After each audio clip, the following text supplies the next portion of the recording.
ओम शांति।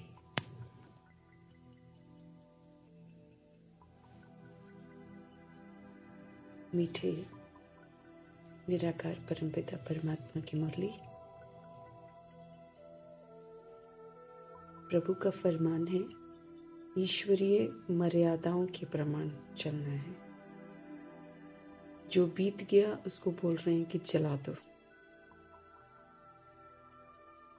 उसको जला दो। और साथ में जो हमारे पुराने संस्कार हैं, देह को देखने के या देह के संबंधों को देखने के या फिर जो भी दैहिक दृष्टि वृत्ति के, वो सारे संस्कार के बीज को कहते हैं जला दो। फिर हम आत्माओं को फरमान करते हैं कि अब ईश्वरीय जो नियम है उसको जलाने के बाद, बीती को बीती करने के बाद, अब ईश्वरीय नियम और मर्यादाओं में चलो। अगर हमको बचना है तो धर्मराज की सजाओं से हमें बचना है, तो ये प्रभु का फरमान है कि ठीक है, जो भी बीता हो गया, अब तक भी जो हो गया उसको जला दो। पुराने जो संस्कार हैं देह को देखने के, उनको भी जला दो, उसके बीज को जला दो, जड़ को जला दो। और फिर ईश्वरीय नियम और मर्यादाओं में चलो। और फिर दान पुण्य का काम करते रहो, ज्ञान गुण शक्तियों का दान करते रहो। किसको करेंगे दान? वो बोलते हैं कि जो प्रजा आत्मा है ना, जो राजा नहीं बन पा रही है अभी ना, उन आत्माओं को ज्ञान गुण शक्तियों का दान दो। और जो ब्राह्मण बच्चे हैं, जैसे हमारे प्रजापिता ब्रह्मा है और मातेश्वरी हैं, दादियां हैं, ये सब ईश्वरीय कार्य में लगे हुए हैं। तो हम आत्माओं से उम्मीद करते हैं प्रभु कि हम उनको सहयोग दें। और हम सहयोग तभी दे सकते हैं जब हम ईश्वरीय नियमों पर चलते हो। ईश्वरीय नियम में सबसे पहला नियम तो यही है, अपने को आत्मा समझो। आत्मा समझकर सोचो, बोलो, कर्म करो, तो हम प्रभु की छत्र छाया में हैं। अगर हम देह समझते हैं तो हम मर्यादाओं की लकीर के बाहर कदम रखते हैं और फिर जो भी करते हैं फिर उसका भुगतान जरूर करते हैं। आत्मा समझने का फरमान है प्रभु का। तो हम आत्मा के भान में ही प्रभु की मुरली को पढ़ेंगे, समझेंगे और प्रभु से ही समझेंगे। उन्हें ही बोलेंगे कि हमें एक्यूरेटली ही समझाओ। हम नंबर वार न समझें, हम वैसे समझें जैसे आप समझा रहे हो, ताकि हमसे त्रुटियां ना हो। और साथ साथ यही सुबह सुबह संकल्प करेंगे कि जो प्रभु कहते हैं उसको फिर हम करके उनका बच्चा बनकर तो दिखाएं, क्योंकि बच्चा मीन्स आज्ञाकारी। तो फिर आज्ञाओं पर चलेंगे तभी तो उनका बच्चा कहलाएंगे, वरना राइट हैंड बच्चा कहलाएंगे, सपूत बच्चा कहलाएंगे, सगा बच्चा कहलाएंगे, मातेला बच्चा कहलाएंगे। तो ये लिस्ट में आने के लिए तो फिर ईश्वरीय मर्यादाओं के बाहर एक भी कदम नहीं जाना चाहिए, तब हम बच्चे हैं। अदरवाइज तो हम बच्चों की लिस्ट में भी नहीं आ रहे हैं। ये भी हमको बड़ा ध्यान रखना है। सुबह से लेकर रात तक प्रभु ने बोला है, अमृत वेले से लेकर रात तक ईश्वरीय नियमों पर चलना है, ईश्वरीय मर्यादाओं पर चलना है। तब जाकर कहते हैं कि फाइनल रिजल्ट तक तुम पहुंच सकते हो। तो ध्यान देंगे और साथ साथ ये प्रभु की प्यारी सी मुरली उन सभी आत्माओं को भी समर्पित करते हैं जो अभी प्रभु से बेमुख हैं। प्रभु के ये खूबसूरत महावाक्य जो हैं, उन आत्माओं के बुद्धि पर भी दस्तक दे और उन आत्माओं को भी प्रभु की याद आए, उन आत्माओं को भी अपने स्वधर्म की याद आए और उन आत्माओं को भी अपने घर याद आए जो हम आत्माओं की वजह से विस्मृत हो गई हैं। तो ऐसी दुआओं के साथ हम आत्माएं मुरली पढ़ते हैं।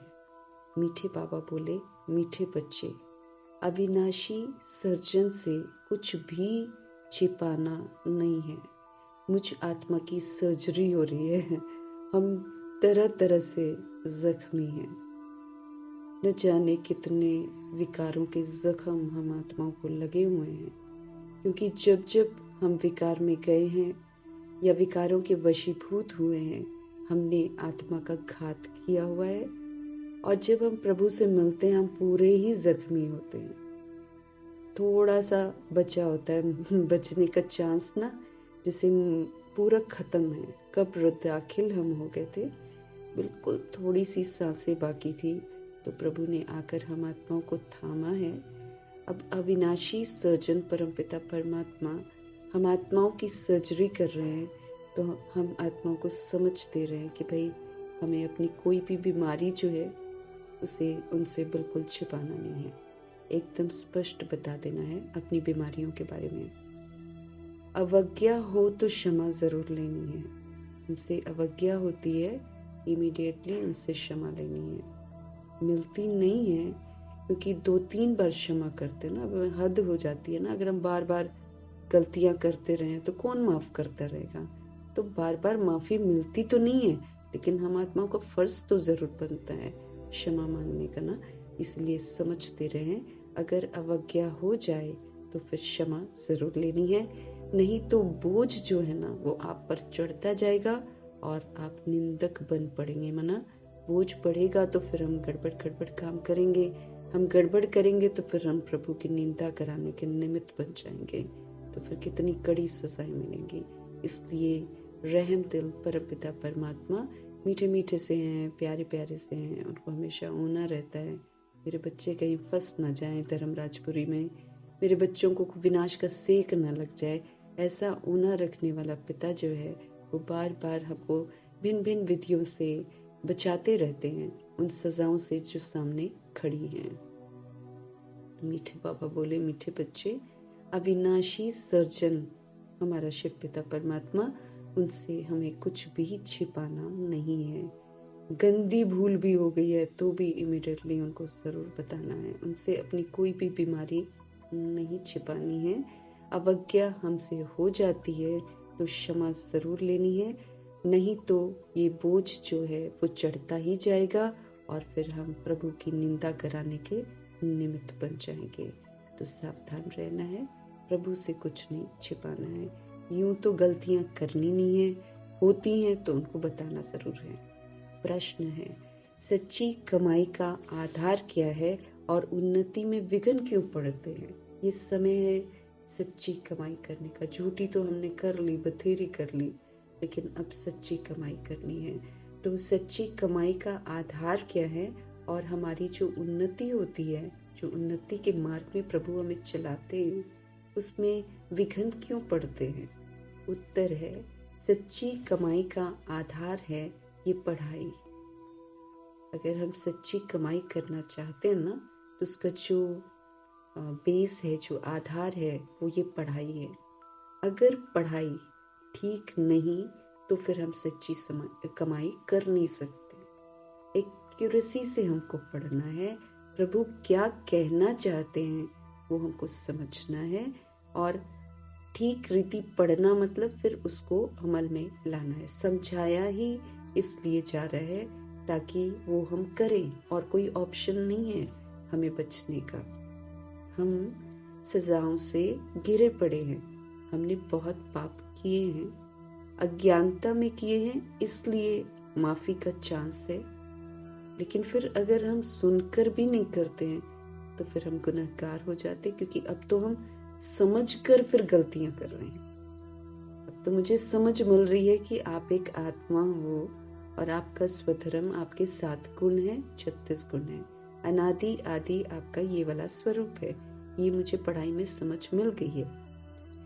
इसको ठीक रीति से पढ़ना मतलब उसको फिर दिन रात उसी विधि से चलना, अपने को आत्मा समझना, दूसरों को आत्मा समझना, अपने स्वधर्म में रहकर पाठ बजाना। इसको प्रभु कहते हैं कि पढ़ाई ठीक से पढ़ रहे हैं। तो अगर पढ़ाई ठीक नहीं है तो फिर मेरी तो सच्ची कमाई नहीं हो रही है, हम नहीं कर सकते हैं सच्ची कमाई। सच्ची कमाई तो हम आत्मा समझकर ही कर सकते।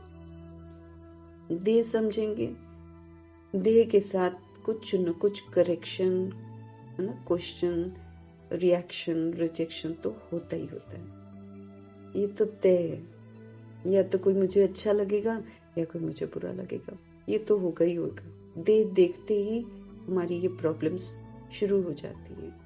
आत्मा समझने से बिंदी लग जाती है, क्वेश्चंस को, करेक्शंस को बिंदी लग जाती। क्या क्वेश्चन क्या करेक्शन करेंगे, क्योंकि फिर हम समझेंगे हम सारी आत्माएं विस्मृत होकर कुछ न कुछ गड़बड़ की। तो बिंदी मीन्स सोल हूँ, बिंदी मीन्स परमात्मा का बच्चा हूँ, बिंदी मीन्स परम धाम निवासी हूँ। ड्रामा ओवर है ना। तो फिर उसमें फिर हम सच्ची कमाई करते, क्योंकि फिर जब मैं आत्मा हूँ तो फिर सभी आत्माएं हैं, मैं सतुगुणी हूँ तो सभी सतुगुणी हैं। खत्म ना, फिर क्या देखेंगे, बुराई क्या देखेंगे, बिंदी बिंदी में कोई बुराई थोड़ी देख सकते हैं हम। तो फिर सारे एक जैसे, तो खत्म हो जाता है ना वो जो हमारा सिलसिला होता है एक दूसरे की कमियों को देखने का, कमजोरियों को देखने का, प्रश्न करने का, करेक्शन का, वो सारा खत्म। तब मेरी शुरू होती है सच्ची कमाई, क्योंकि फिर हम पुण्य कर्म करते हैं, फिर हम एक दूसरे को सहयोग देते हैं अच्छा बनने में। हम सतुगुणी बनते हैं फिर से, फिर दूसरों को बनाते भी हैं, क्योंकि मुझे समझ मिली है कि मैं हूँ, लेकिन फिर मुझे बनकर दिखाना है, क्योंकि मैं अब नहीं हूँ। मैं ओरिजिनल में सतुगुणी हूँ, लेकिन विस्मृत होकर मैं तमोगुणी बनी। अब मुझे वो तमोगुणी को छोड़कर सतुगुणी फिर से बनना है। तो वो हम आत्मा समझकर ही बन सकते हैं। हम देह के भान में सच्ची कमाई नहीं कर सकते हैं। इसलिए प्रभु समझ दे रहे हैं कि अगर पढ़ाई ठीक नहीं, समझ में नहीं आ रही है, हम वो नहीं कर रहे हैं जो प्रभु कह रहे हैं, तो हम सच्ची कमाई कर नहीं सकते हैं। उन्नति में विघ्न तभी पड़ता है जब हमारा संग ठीक नहीं होता है। हम प्रोग्रेस कर रहे होते हैं, लेकिन जब हमारा संग ठीक नहीं होता है ना, तो हम विघ्न पड़ते हैं उन्नति में। कहा भी जाता है ना, संग तारे कुसंग पूरे। अच्छा वाला संग जब होता है तो हम तर जाते हैं, और बुरा संग जब होता है तो हम दुर्गति में चले जाते हैं। संग खराब होगा तो फिर पढ़ेंगे नहीं। अब जो नहीं पढ़ता है, जो आत्मा नहीं पढ़ती है, वो तो अपने चक्कर में लगा लेगी ना, वो पढ़ने थोड़ी देगी। इधर उधर उधर इधर फालतू बातें, व्यर्थ की बातें। ये भी परीक्षा होती है। तो संग अगर मेरा खराब होगा तो हम पढ़ेंगे नहीं और नापास हो जाएंगे। उनके चक्कर में हम भी नापास हो जाएंगे। संग ही तो एक दो को रसातल में पहुंचा देता है। आज जो दुनिया में हो रहा है, हम एक दूसरे के संग में जब आते हैं, वो सारे के सारे देहधारी हैं, देह के भान में जी रहे हैं, देह के अभिमान में जी रहे हैं, कमी कमजोरियों के साथ जी रहे हैं, विकारों को जिंदगी का हिस्सा समझकर जी रहे हैं। तो जब हम उनके संग में रहते हैं, तो संग ही तो एक दो को रसातल में पहुंचा देता है। एडम और ईव की जब बात शुरू हुई थी, तो जैसे बाइबल में दिखाते हैं, वो फॉरबिडन फ्रूट के लिए ईव ने कहा और एडम ने तोड़कर खाया और खिलाया। तो संग से गड़बड़ हो गया ना। अगर संग नहीं करता उसका, अगर वो कह रही है कि वो मुझे एप्पल तोड़ कर दो, अगर एडम नहीं मानते तो रसातल में नहीं जाते। लेकिन एक ने कहा, दूसरे ने उसका संग किया, तभी तो रसातल में गए ना। तो ऐसे ही आज दुनिया में क्या हो रहा है, सब एक दूसरे को गिरा रहे हैं, क्योंकि किसी को मालूम ही नहीं है, किसी को मालूम ही नहीं है कि अगर आप अरेंज्ड मैरिज भी करते हो, एक दूसरे के साथ संपर्क करके तय करके करते भी हो, तो आप कर क्या रहे हो? आप खुद भी रसातल में हो, और दो आत्माएं जो विकार में अभी तक गई नहीं है, उनको भी रसातल में भेज रहे हो। तो जब कभी हम ज्ञान में आते हैं, हमको समझ मिलती है ना, तो हम जब रिश्तेदारों का संग करते हैं, तो रिश्तेदार तरह तरह की बातें करते हैं। और फिर जब कोई कुमार या कुमारी जो है, अगर वो किसी का संग करती है, बाहर जो नॉर्मल लाइफ लीड कर रहे होते हैं, घूमने फिरने की, खाने पीने की, तो जब बीकेज उनका संग करते हैं, तो फिर वो वैसे उनके संग में अगर आ जाते हैं, जैसे मोस्ट ऑफ द टाइम देखा गया है, बचपन में आत्माएं बहुत अच्छा कर रही होती हैं, लेकिन जब वो टीनेज बनती हैं, 15, 14, 16 या 9th 10th में जब पहुंचती हैं, बहुत सारी सोल्स हैं जो बताती हैं कि उनके बच्चे अब बाहर जाते हैं ना, तो फिर प्याज लहसुन भी खाते हैं, कोई नॉनवेज भी खा लेता है, और अब वो ज्ञान में नहीं चलते, मुरली से कटते हैं। तो क्या हुआ, संग कर लिया। अब बुरा संग किया तो रसातल में चले जाते हैं।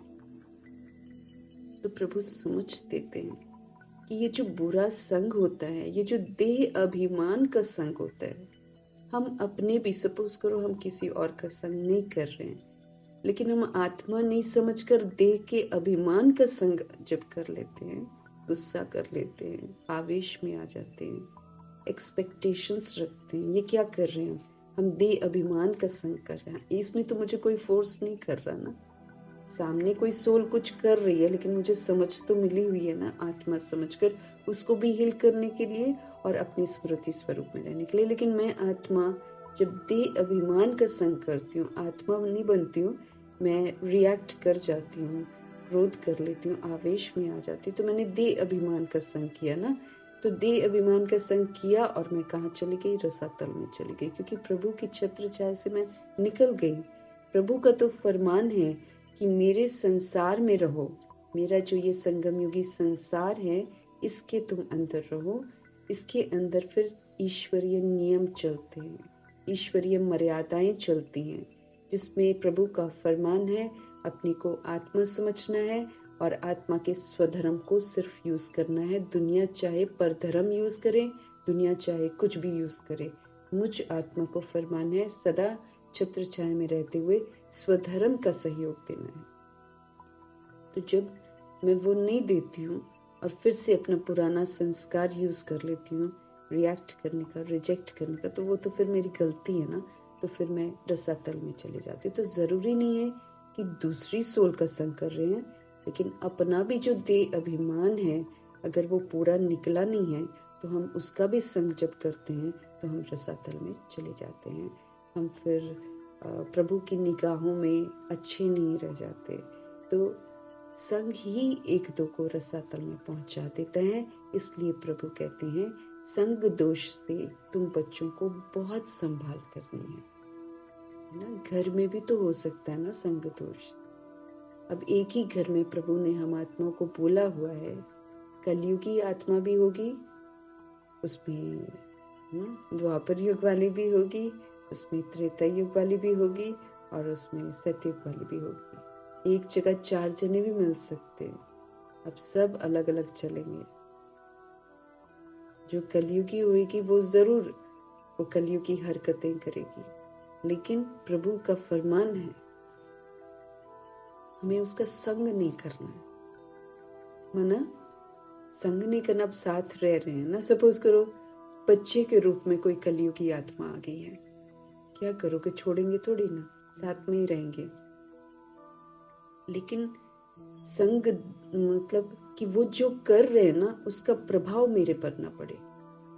मैं आत्मा अपनी स्वस्थिति में स्थित रहकर उसको निरंतर जो सूक्ष्म संकल्प का सहयोग, दुआओं का सहयोग, शुभ भावना शुभकामना का सहयोग देकर, ट्रस्टी एज ए ट्रस्टी उसको देखकर, प्रभु की अमानत देखकर मैं उसके साथ व्यवहार कर करके मुझे जीवन मुक्ति के संस्कार अपने बनाने हैं, वो एक दिन फिर उसको भी परिवर्तन कर देंगे। हर आत्मा को चेंज तो होना है, लेकिन अगर वो कलयुग में आई हुई आत्मा होगी तो वो अपने व्यवहार में वैसे ही रहेगी। परंतु मुझ आत्मा को प्रभु का फरमान है कि अपने स्वधर्म में रहकर ही पाठ बजाना है। नहीं तो क्या होता है ना, बच्चे गड़बड़ करते हैं तो जो शरीर की माँ होती है, पिता होते हैं, वो कितना चिल्लाते हैं, है ना। वो हरकतें दूसरी करेगा, इधर चिल्लाएंगे, वो गंदे गंदे काम करेगा, चिल्लाएंगे, कूड़ेंगे, ये सब होगा। तो ये जो है ना, फिर अगर जब हम उनको देखकर, उनके व्यवहार को देखकर उसके प्रभाव में जब आ जाते हैं ना, तो मेरे को संग दोष लग जाता है। फिर दोष लगता है ना, फिर मुझे सजा मिलती है। मैंने संग के प्रभाव में आकर प्रभु की अवज्ञा कर दी, उसका फिर हमें दोष लग जाता है, पनिशमेंट मिलता है। तो इसलिए प्रभु हम आत्माओं को समझ दे रहे हैं कि संग दोष से तुम बच्चों को बहुत ही संभाल करनी है। किसी ने गुस्सा दिला दिया, किसी ने मुझे व्यर्थ में उलझा दिया, कोई मुझे विस्तार में ले गया, मुझे करना था, समेटना था, उसने मुझे पास्ट याद दिला दिया, उसने मुझे सहन करने की मेरी शक्ति बिल्कुल पार ही हो गया ना। कुछ बोला, किसी ने गाली दी, कुछ भी किया, मेरी सहन शक्ति खत्म हो गई, मेरे को संग दोष लग गया। तो इन बातों को ध्यान में रखना है। मेरे को अब ये सोचना है कि भाग्य बन रहा है, समाप्ति की तरफ हम जा रहे हैं, सब कुछ खत्म हो जाना है। फालतू इसका फैलाव करके करना क्या है, उल्टा अपना भाग्य खराब हो जाएगा। तो हमें अपना अच्छा भाग्य बनाते हुए दूसरी आत्मा को सतोगुणी सहयोग देना है, सतयुगी सहयोग देना है। ये तो करना पड़ेगा, क्योंकि अगर अच्छा बनना है, बेदाग हीरा बनना है, तो ये तो करना पड़ेगा। आखिरी में वो कलयुग वाली सोल भी अगर हमारे घर होगी, तो वो भी एंड में तो अपने सतगुणी स्वरूप में जरूर लौटेगी, लेकिन मेरा हिसाब किताब उसके साथ होगा, इसलिए वो मेरे घर आई होगी। तो हमको इसमें बड़ा ध्यान देना है, संग दोष में नहीं आना। कोई कैसा भी व्यवहार करे, मुझ आत्मा का व्यवहार सतोगुणी और सतयुगी होना चाहिए। ये प्रभु का फरमान है। तब हम सच्ची कमाई कर सकते हैं और उन्नति भी कर सकते हैं। तो संग हमारा ठीक होना चाहिए। अब जो घर वाले हैं उनको तो नहीं कर सकते, हाँ बाहर कोई आत्मा वैसी है तो हम उसका संग नहीं करेंगे। जिस सोल के साथ रहकर मेरी उन्नति नहीं होती है, जिस सोल के साथ रहकर मैं आत्मा डिस्टर्ब फील करती हूँ या कुछ हो जाता है या फिर वो मेरे विघन बनती है, उस संग को नहीं करना है। उसके लिए बुरा नहीं सोचना है कभी भी, लेकिन मुझे उसका संग नहीं करना है। ये प्रभु हमें समझ देते हैं। गीत है, दादियों की लाइफ को ले लो, मातेश्वरी की लाइफ को ले लो, ब्रह्मा जी की लाइफ को ले लो। ये लोग किसी का संग करते थे क्या? नहीं, किसी का संग नहीं करते थे। प्रभु में मगन रहते थे, प्रभु की शिक्षाओं पर चलते थे। ऐसे ही हमको भी करना है, किसी का भी संग नहीं करना है। आप कभी नहीं देखेंगे कि ये लोग एक पर्टिकुलर सोल के साथ ज्यादा रहते हैं या किसी के मैटर में इंटरफियर करते ही नहीं है। संग नहीं करते, क्योंकि इंटरफियर करने से भी गड़बड़ हो जाती है। उससे अच्छा है ना, ओम शांति सभी के साथ, लेकिन संग सिर्फ प्रभु का हो, ये ध्यान रखना। गीत है, तू प्यार का सागर है। प्रभु प्यार के सागर हैं ना, उसमें तो भक्ति में बोलते तेरी एक बूंद के प्यासे हम। यहाँ प्रभु वर्षा ही वर्षा कर रहे हैं, जितना चाहो प्यार ले सकते हैं। प्रभु बेहद में है, प्रभु लिमिटेड नहीं है, हम लिमिटेड हो जाते हैं। तो एक बूंद नहीं, यहाँ तो अथाह बरसात है। जितना मर्जी प्यार लो और जितना मर्जी प्यार लेकर बांटो। ओम शांति। बेहद के बाप की महिमा बच्चे करते हैं, ये प्रभु की महिमा है कि वो प्यार का सागर है। लेकिन ये है भक्ति मार्ग की महिमा। तभी तो कहते तेरी एक बूंद के प्यासे हम। वो जानते भी नहीं है उसे, प्रभु को जानते नहीं है, लेकिन महिमा करते। तुम सपूत बच्चे अभी सम्मुख में बाप की महिमा करते हो। जो आत्माएं प्रभु की आज्ञाकारी हैं, वो सपूत बच्चे हैं। और वो सपूत बच्चे जो हैं, अभी सम्मुख में सामने बाप की महिमा करते हैं। समझते हो बेहद का बाप आकर हमको ज्ञान देकर स्वर्ग का मालिक बना रहे हैं। अब हम समझते हैं सभी आत्माओं का पिता बेहद का बाप आकर हमको ज्ञान दे रहे हैं और स्वर्ग का मालिक बना रहे हैं, क्योंकि ज्ञान का सागर वही है, सब चीजों का सागर है वो। गॉड में नॉलेज है, उनमें सारी समझ है, उनको कहते हैं गॉडली नॉलेज। जो प्रभु की नॉलेज है वो गॉडली नॉलेज है। परमपिता परमात्मा नॉलेज देने वाला है, किसको? बच्चों को। जैसे तुम्हारी मम्मा पर गॉडेस ऑफ नॉलेज नाम रखा हुआ है ना, विद्या की देवी, गजब की देवी है। मना लिखा नहीं कभी माँ ने, प्रभु की मुरली सुनी और उसको समा लिया अंदर, है ना। हम तो नोट्स लिखते हैं ना, उन्होंने कभी लिखा नहीं। ब्रह्मा जी ने भी लिख कर प्रैक्टिस किया, मैं आत्मा हूँ, आत्मा हूँ। लेकिन मम्मा सिर्फ पढ़ती थी और सुनती थी, इसलिए उनको गॉडेस ऑफ नॉलेज का, विद्या की देवी सरस्वती, ये नाम दिया प्रभु ने। जैसे तुम्हारी मम्मा पर गॉडेस ऑफ नॉलेज नाम रखा हुआ है, तो जब वो जगत अम्बा गॉडेस ऑफ नॉलेज है, तो उनके बच्चों में भी वही नॉलेज होगी। गॉडेस ऑफ नॉलेज सरस्वती को गॉड नॉलेज देते हैं। अब वो कैसे बनी गॉडेस ऑफ नॉलेज? अपने आप तो नहीं बनी, इसलिए स्पष्ट कर रहे हैं कि गॉडेस ऑफ नॉलेज सरस्वती को गॉड नॉलेज देते हैं और वो उसको धारण करती हैं। परंतु किसके द्वारा देते हैं, ये बड़ी ही समझने की बातें हैं। दुनिया नहीं जानती है कि जगत अम्बा कौन है। पूजा जरूर हो रही है जगत अम्बा की, सरस्वती की भी बहुत पूजा होती है। इधर दिल्ली में नहीं होती उतनी, लेकिन जो है ना, बिहार साइड में चले जाओ, बंगाल साइड में चले जाओ, तो वो खूब धूमधाम से सरस्वती की पूजा करते हैं और जगत अम्बा की पूजा करते हैं। तो दुनिया नहीं जानती है कि जगत अम्बा कौन है, ये तो बच्चे जानते हैं। अब हमको समझ में आता है जगत अम्बा तो एक ही होगी।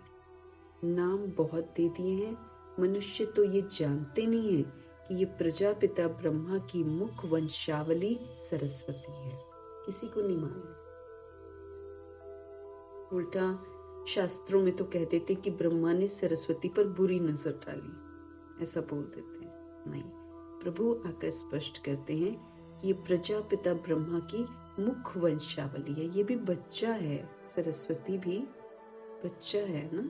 तो एडॉप्शन है, प्रजापिता ब्रह्मा के थ्रू शिव बाबा उनको अडॉप्ट करते हैं। तो जब ब्रह्मा जी प्रजापिता हैं, तो ये बच्ची तो है ना, तो मुख वंशावली सरस्वती है। उनको नॉलेज देने वाला गॉड फादर है। सृष्टि चक्र कैसे फिरता है, ये नॉलेज गॉड फादर देते हैं। और तो किसी को मालूम ही नहीं है, क्योंकि हम सब जन्म मरण के चक्र में आते हैं। हमको क्या पता चलेगा कैसे? प्रभु नहीं आते हैं, इसलिए उनको सब कुछ मालूम है। सृष्टि चक्र कैसे फिरता है, ये नॉलेज गॉड फादर देते हैं। बाप ने नॉलेज दी है किसको? बच्चों को। सारी दुनिया को तो नहीं देते हैं। जो बच्चा बनता है फिर उसको पढ़ाते हैं, उसको देते हैं। प्रभु कहते हैं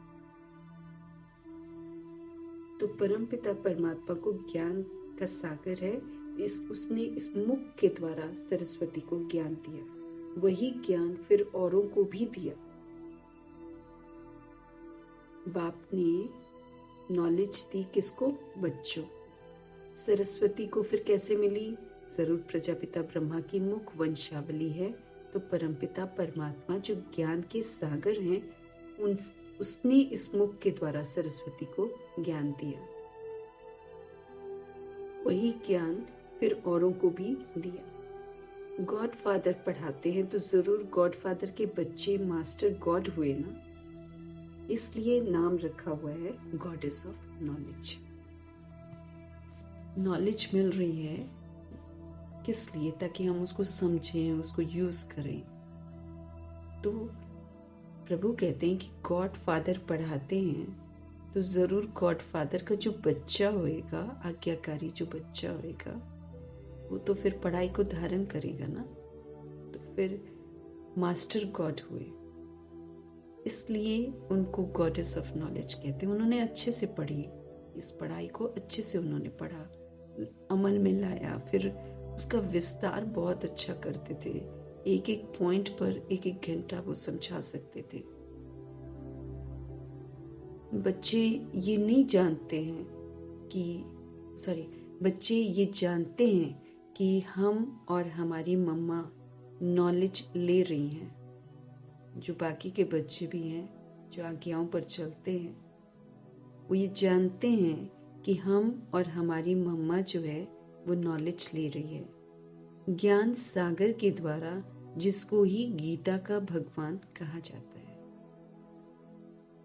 प्रभु गीता के भगवान है, तो ये जो मुरली है ये हमारी सच्ची गीता है और ये प्रभु सुनाते हैं। भगवान तो एक है, कोई देवता या मनुष्य भगवान नहीं हो सकता है।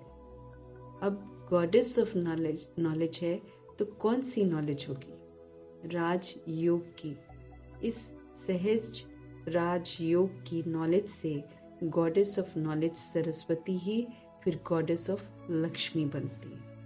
पहले पढ़ती हैं, पढ़ाई को अच्छी रीति धारण करती हैं, फिर राजयोगी बनकर इस नॉलेज को यूज करती हैं, प्रैक्टिकल में समझती हैं, उसको अंदर समाती हैं, फिर राजयोगी बनकर मतलब आत्मा बनकर निरंतर प्रभु से योग में रहकर फिर इन कर्मेंद्रियों के द्वारा सारा कार्य कराती हैं। तो जब वो राजयोग की नॉलेज से गॉडेस ऑफ नॉलेज सरस्वती ही फिर गॉडेस ऑफ लक्ष्मी बन जाती। जो राजयोगी है, यहाँ पर प्रभु कहते हैं जो यहाँ पर राजयोगी है वो स्वराज्य अधिकारी है।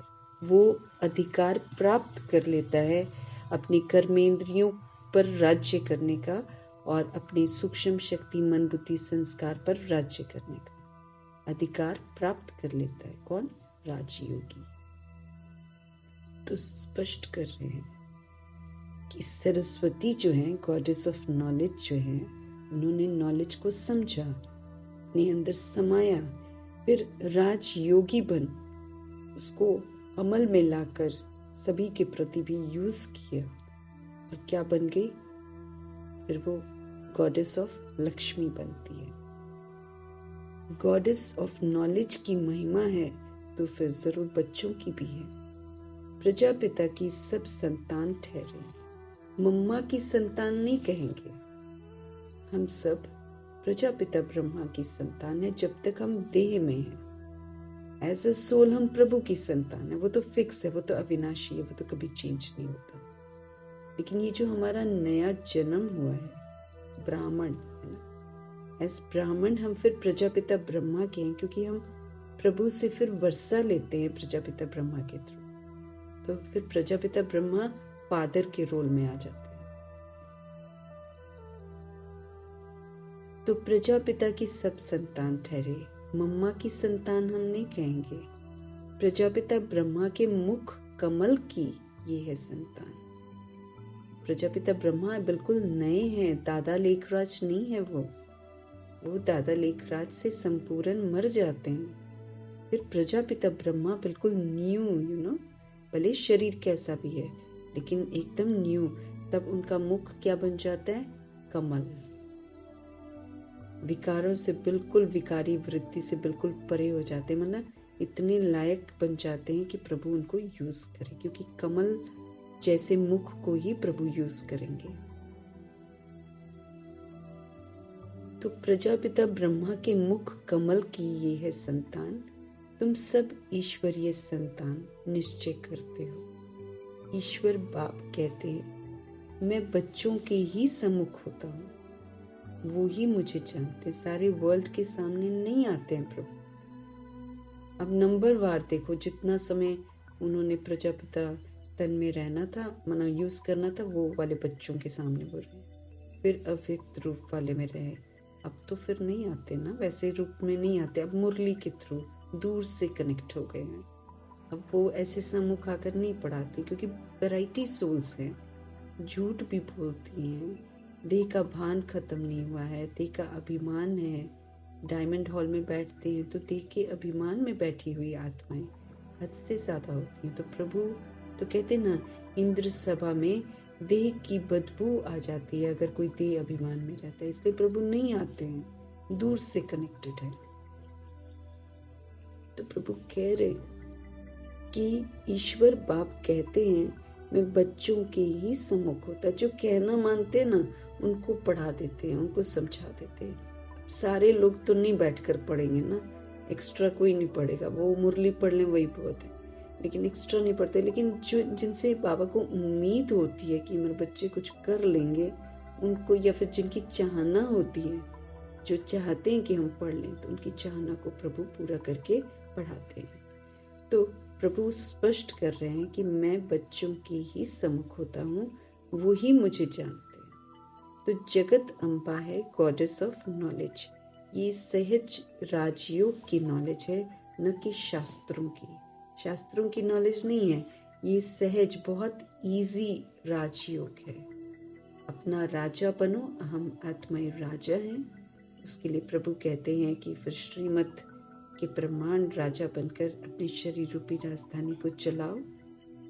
साथ में पावर हाउस से कनेक्टेड रहना है। शिव पिता परमात्मा पावर हाउस है, उनके साथ कनेक्ट होकर फिर जब हम कार्य करते हैं तो सारा कार्य बड़ा अच्छे से होता है। फिर हम अधीन नहीं होते हैं, अधीनता से मुक्त होकर अधिकारी आत्मा, स्वतंत्र आत्मा बन जाते हैं। तो ये सहज राजयोग की नॉलेज है, न कि शास्त्रों की। गॉड ने इनको नॉलेज दी और ये गॉडेस कहलाई।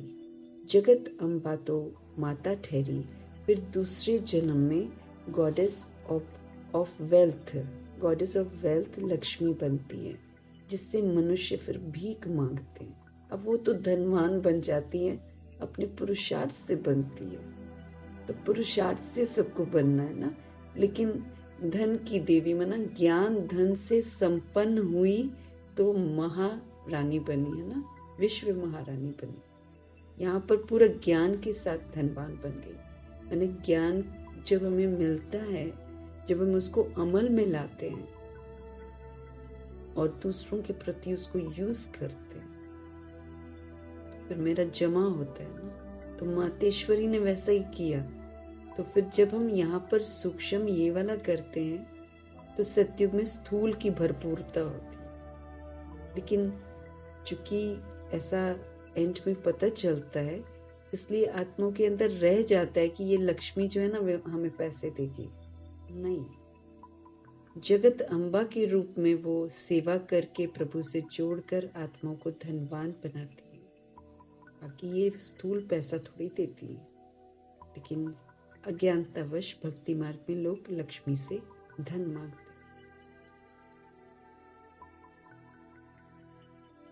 जिससे मनुष्य भीख मांगते हैं।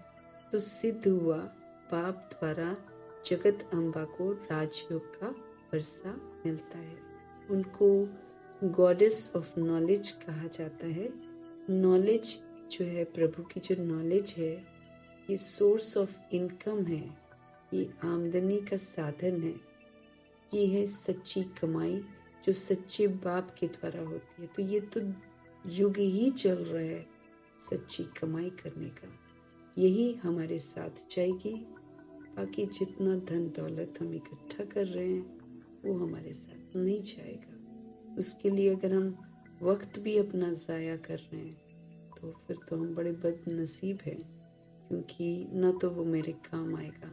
ये सच्ची कमाई की होगी तो ये मेरे अंत में भी काम में आएगी और भविष्य में तो इससे वर्षा मिलना ही है। तो ये सोर्स ऑफ इनकम है, ये है सच्ची कमाई जो सच्चे बाप के द्वारा होती है। ये कल्प में एक ही बार होती है। वो कागज के टुकड़ों के लिए अगर हम समय ज्यादा देते हैं और प्रभु के लिए कम, तो फिर ये तो दुर्भाग्य है ना। सच्ची कमाई में पूरा समय देना है। तुम अब नंबरवार पुरुषार्थ अनुसार सच्ची कमाई कर रहे हो। सबका एक जैसा नहीं है, जितनी समझ है उसी समझ के अनुसार पुरुषार्थ कर रहे हैं। तो तुम अब नंबरवार पुरुषार्थ अनुसार सच्ची कमाई कर रहे हो। अगर पढ़ाई नहीं करते हो तो फिर उनकी सच्ची कमाई नहीं होती है। संग ठीक नहीं होगा तो फिर पढ़ नहीं सकेंगे, उन्नति नहीं होगी। संग ही हमें तारता है और बुरा संग हमें डुबो देता है। संग खराब होगा, पढ़ेंगे नहीं तो फिर तो हम नापास हो जाएंगे, क्योंकि सारी की सारी पढ़ाई जो है वो मुझे समझ दे रही हैं अंतिम 8 पेपरों को पास करने की। पास विद ऑनर बनना है, हमें पढ़ाई चल रही है ना, तो पढ़ाई में मुझे पास विद ऑनर बनना है, उसके लिए पढ़ा रहे हैं प्रभु। तो अगर मेरा संग खराब होगा तो फिर तो हम पढ़ेंगे नहीं, फिर क्या होएगा, हम नापास होकर फिर पिछाड़ी में बैठे रहेंगे। टीचर जानता है इनका क्या कारण है, बाप नहीं जानता है। हाँ, इतना बाप जरूर समझेगा कि पढ़ाई कम की है तो जरूर खराब संग है, जिसके कारण नापास हो पड़ते हैं। समझो आपस में प्यार है, दोनों नहीं पढ़ते हैं, तो एक दो को कहाँ पर ले जाएंगे, रसातल में पहुंचा देंगे, है ना। कई बच्चे जो प्रभु की पढ़ाई पढ़ते पढ़ते फिर किसी का संग करते हैं जो नहीं पढ़ता है, तो फिर उसका संग करते हैं और इसकी भी पढ़ाई छूटी, उसकी भी पढ़ाई छूटी, दोनों फिर कहाँ चले जाते हैं, रसातल में चले जाते हैं, शादियां कर लेते हैं, विकार में चले जाते हैं। बाप समझते हैं कि ये पढ़ते नहीं, इनको अलग करना चाहिए। शुरू में तो कर देते थे। शुरू में चंद्रमणि दादी कहती, योग अगर किसी का नहीं लगा रहता था बाहर कर देते थे। अगर आत्मा बनकर योग नहीं लगा रहे हैं, क्योंकि वो लोग तो 14 वर्ष योग ही लगाते थे ना, अगर कोई ऐसी सोल अंदर बैठी होती जिसका मन भटकता है, उसको बाहर कर देते थे। तो प्रभु क्या बोल रहे हैं, बाप समझते हैं कि ये पढ़ते नहीं है, इनको अलग करना चाहिए। पढ़ाई बिगर मनुष्य को कहा जाता है बेसमझ। बेसमझ है ना, अगर हम नहीं पढ़ते, प्रभु पढ़ा रहे हैं। इसके पहले तो बेतुकी पढ़ाई हमने पढ़ी है, सारी झूठी की झूठी, सारे चरित्र सबके खराब हो गए। आज बड़े बड़े स्कूलों में जितना पढ़ाते उतने ही चरित्र से घिरे हुए बच्चे हैं, क्योंकि सब मोबाइल सब कुछ गंद देख रहे हैं, और जितना ज्यादा पैसा है उतना ज्यादा बच्चे बिगड़े हुए हैं रसातल में।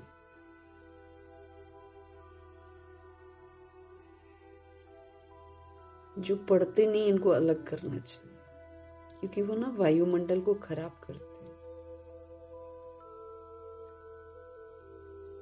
पढ़ाई बिगर मनुष्य को कहा जाता है बेसमझ। पढ़ते हैं तो कहेंगे समझदार। भगवान की मत पर नहीं चलते हैं तो कहा जाएगा कि ये सौतेला बच्चा है। अब हम देख लें, एक भी श्रीमत, ये नहीं है कि पूरी की पूरी, हाँ, एक भी श्रीमत की अवज्ञा अगर हम करेंगे तो हम सौतेले बच्चे कहलाएंगे। इसलिए भगवान की मत पर नहीं चलते हैं। अगर हम अपने को देह समझते हैं, आत्मा नहीं समझते, तो फिर हम सौतेले हो गए ना। क्योंकि जो आत्मा समझते हैं वही तो प्रभु के बच्चे हैं, बाकी तो बच्चे थोड़ी हैं अभी तक। बाकी तो अभी दूसरी लिस्ट में ही आ रहे हैं, कपूत की लिस्ट में, सौतेले की लिस्ट में, लगे की लिस्ट में, लेफ्ट हैंड की लिस्ट में आ रहे हैं। जब तक हम अपने आप को आत्मा समझकर आत्मा के स्वधर्म में रहकर पाठ नहीं बजाएंगे, तब तक हम प्रभु के मातेले बच्चे नहीं कहलाएंगे। इस बात को मुझे खुद को अच्छी तरह से समझाना है। भगवान की मत पर नहीं चलते हैं तो कहा जाएगा ये सौतेला बच्चा है, परंतु वो अर्थ को नहीं जानते हैं। तुम जानते हो, कोई नहीं पढ़ते हैं तो फिर पतित के पतित ही रह जाएंगे। जो नहीं पढ़ेंगे ईश्वरीय पढ़ाई, वो तो पतित के पतित ही रह जाएंगे, नापास होकर भागंती भी हो जाएंगे। नापास हो भागंती हो जाएंगे, छोड़ देंगे ज्ञान को। बोलो, बाप कहते हैं, अहो रावण, तुम हमारे बच्चों को भी हप कर जाते हो। पहले तो बाबा माया को बोलते थे ना, आज बाबा पहली बार सुन रही हूं मैं। बाप कहते हैं, अहो रावण, तुम हमारे बच्चों को भी हप कर जाते हो। कितना शक्तिशाली हो, है ना। है तो रावण का राज्य ना, तो रावण हप कर लेता, देह अभिमान में लाता है। ये देह अभिमान हमको डुबा देता है। इसीलिए हमको खुद को देह समझना नहीं है, दूसरों की देह को देखना नहीं है। ये तो उनके चक्कर में हम विस्मृत हो जाते हैं, हम बुराइयों को अपना लेते हैं, हम बहसबाजी में चले जाते हैं, हम गिर जाते हैं। इसीलिए नहीं संग करना ऐसी सोल्स का। जो प्रभु की बातें नहीं करते हैं उनका संग नहीं करना। जो आलतू फालतू बातें करते हैं उनका संग नहीं करना। अहो रावण, तुम हमारे बच्चों को भी हप कर जाते हो। कितना शक्तिशाली हो।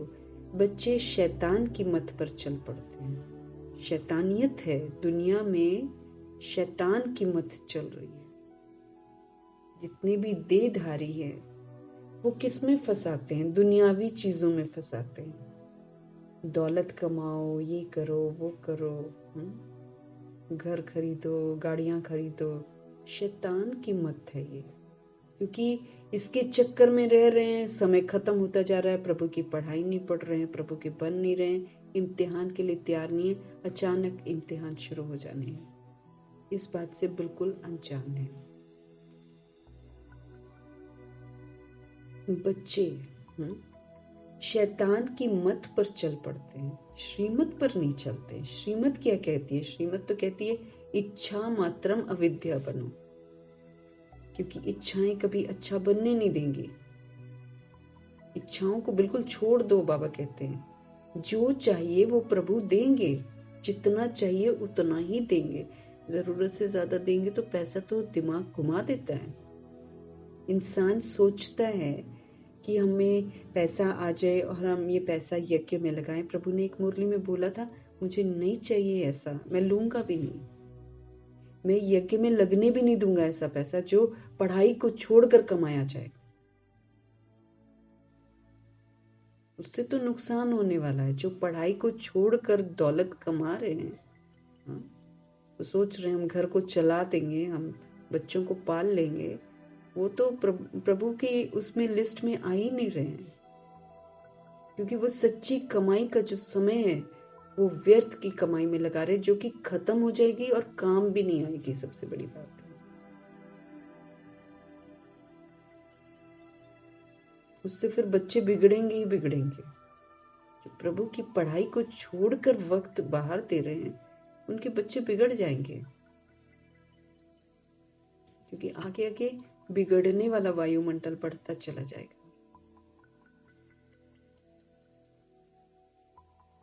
बच्चे शैतान की मत पर चल पड़ते हैं। बाहर पूरा दुनिया में शैतानियत की मत चल रही है, श्रीमत पर नहीं चलते। प्रभु जो कहते हैं वो नहीं करते। अपने साथ प्रण करना चाहिए, प्रॉमिस करना चाहिए, कदम कदम हम बाबा की मत पर चलेंगे। ये है ईश्वरीय मर्यादा। लिस्ट बनानी है। मैंने आज शुरुआत करी थी लेकिन लिख नहीं पाते ना। सुबह सुबह कितना टाइम जल्दी खत्म हो जाता है, बहुत जल्दी खत्म हो जाता है। ये तो 3 बार पढ़ाई हो जाती है, बहुत अच्छा है।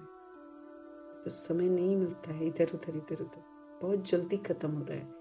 तो प्रभु की ये मर्यादा, ईश्वरीय मर्यादा ना लिख लेनी है। प्रभु का क्या फरमान है? प्रण करना चाहिए, प्रॉमिस करना चाहिए।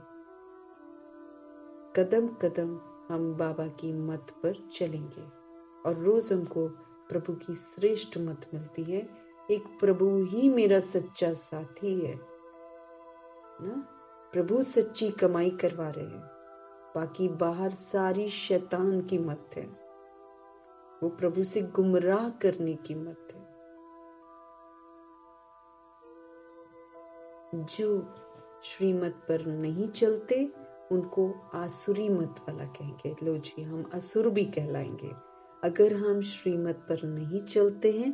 तो प्रभु कहते उनको आसुरी मत वाला कहेंगे। बाबा समझ जाते हैं ये इतना ऊंच मर्तबा पा नहीं सकेगा, किसको समझा नहीं सकेगा, तो कहेंगे रावण के वश में है, योग नहीं है। जो बुद्धि शुद्ध हो जाए, क्योंकि प्रभु से कनेक्शन रखेंगे तो हमारी बुद्धि काम करेगी। प्रभु से कनेक्शन रखेंगे तो हमारी बुद्धि का जो अशुद्धपना है वो खत्म होगा। हमारी बुद्धि अशुद्ध हो गई है, इम्प्योर हो गई है।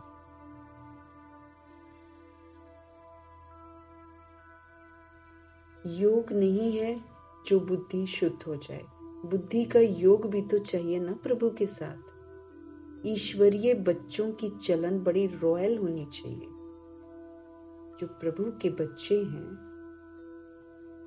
उनकी चलन जो है बड़ी रॉयल होनी चाहिए। रॉयल मतलब मांगते नहीं होंगे ये चाहिए ये चाहिए ये चाहिए, भरपूर होंगे। प्रभु मिल गया, सब कुछ मिल गया। और फिर उनके कायदों में चलना तो रॉयल्टी आ जाती है ना। जैसे प्रभु बोलते व्यर्थ नहीं सोचना, प्रभु कहते सदा हर्षित रहना है, जोर से नहीं हंसना, आवाज में नहीं हंसना, आवाज में नहीं चलना। ये सारी जो तहजीब प्रभु हमें सिखाते हैं वो रॉयल्टी की है। ढंग से खाना, बैठकर खाना, इधर उधर नहीं देखना, प्रदर्शन नहीं करना, परचिंतन। कितनी सारी बुरी बुरी आदतों से प्रभु हमको छुड़ाते हैं। नहीं तो हम तो कितने गंदे गंदे से बच्चे बन गए थे।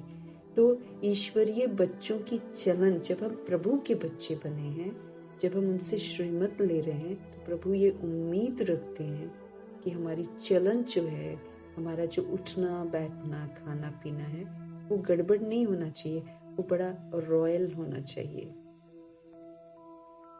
जमते जाम, है ना, जन्म लेते ही होशियार राजा। जन्म ले, जैसे मम्मा, हाँ, बाबा तो है ही, प्रजापिता ब्रह्मा तो है ही, लेकिन मातेश्वरी जमते जाम उस वाली लिस्ट में आती है। जन्म लेते ही होशियार राजा, वो तो बन गए ब्रह्मा और प्रजापिता, है ना। लेकिन प्रभु यहाँ पर कह रहे हैं कि जमते जाम मतलब जन्म लेते ही होशियार राजा तो कोई हो नहीं सकता। इस कारण बाबा कहते हैं 5 विकार रूपी रावण पर जीत पानी है श्रीमत पर। अगर हम ब्राह्मण जन्म ले लिया, ठीक है ना, ब्राह्मण जन्म लेते ही तो हम होशियार राजा नहीं बन पाएंगे।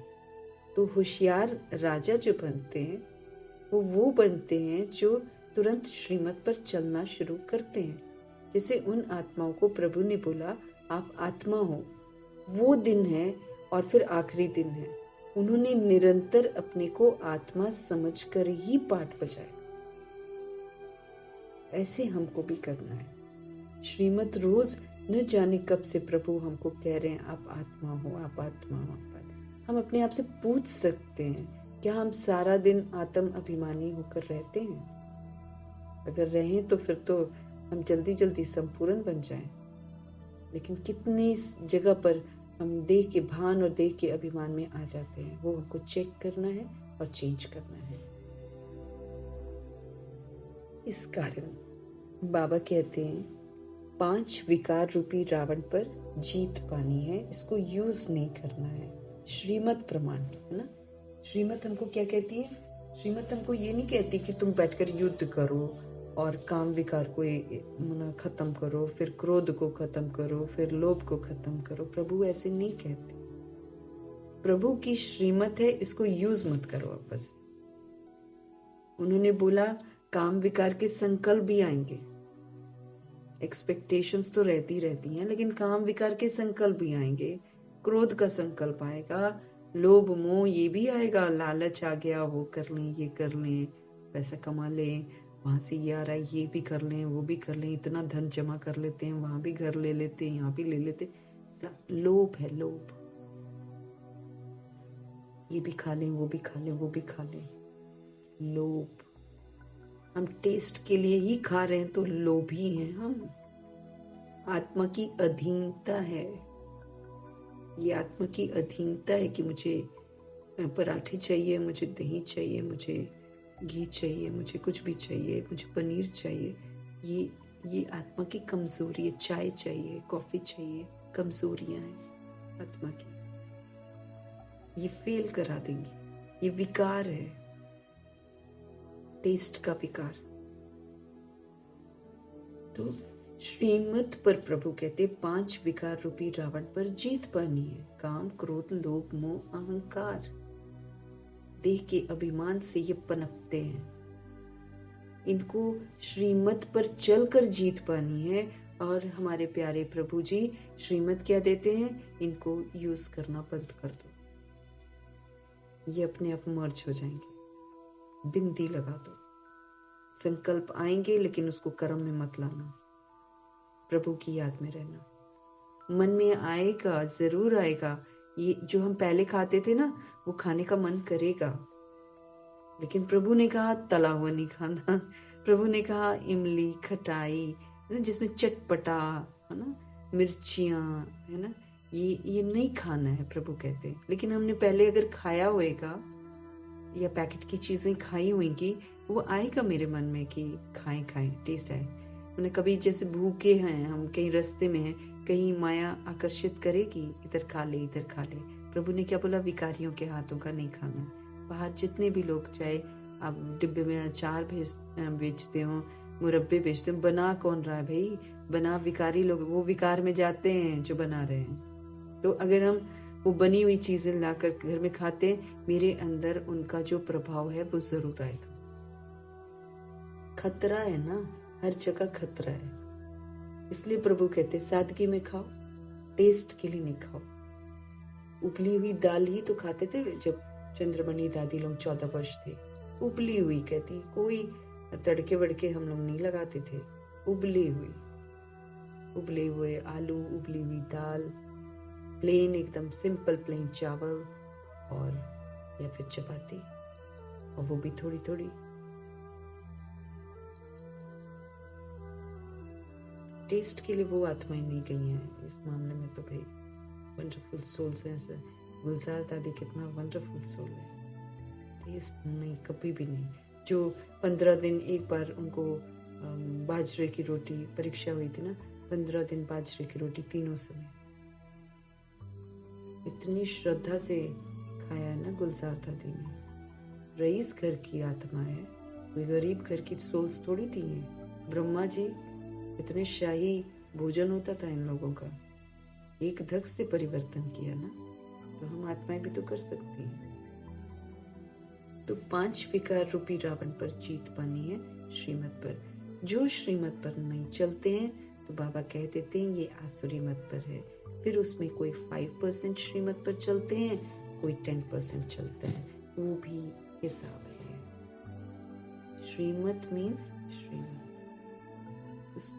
उसको मानने में हमारी परसेंटेज नहीं होनी चाहिए। परसेंटेज करा तो फिर हम प्रभु के बच्चे थोड़े हैं। फिर तो हम सौतेले हैं, फिर तो हम लगे हैं, फिर तो हम कपूत भी हैं, फिर तो हम लेफ्ट हैंड हैं। फिर तो हम उसमें नहीं आएंगे जिसमें सूर्यवंशी आत्माएं आती हैं। तो अगर सूर्यवंशी बनना है तो 100% श्रीमत पर चलना है। तो जगत अम्बा एक ही है। जगत अम्बा है ब्रह्मा मुख वंशावली सरस्वती, ये उनका पूरा नाम है। सरस्वती को ही तो सितार देते। ये है गॉडेस ऑफ नॉलेज। जरूर उनकी संतान भी होंगे ना, उनको भी तंबूरा होना चाहिए। देखो, झाड़ में ये सरस्वती बैठी है, राजयोग सीख रही है, फिर ये जाकर लक्ष्मी बनती है। गॉडेस ऑफ वेल्थ, इसमें हेल्थ, वेल्थ, हैप्पीनेस सब आ जाते हैं। हम जो नॉलेज को, बाबा की नॉलेज को जब हम ग्रहण करते हैं तो हमें हर बात की समझ मिलती है ना। तो समझ मिलती है तो फिर मेरा योग भी तो लगता है ना। तो हेल्थ भी मिलती है मुझे, फिर पढ़ाई से वेल्थ भी मिलती है।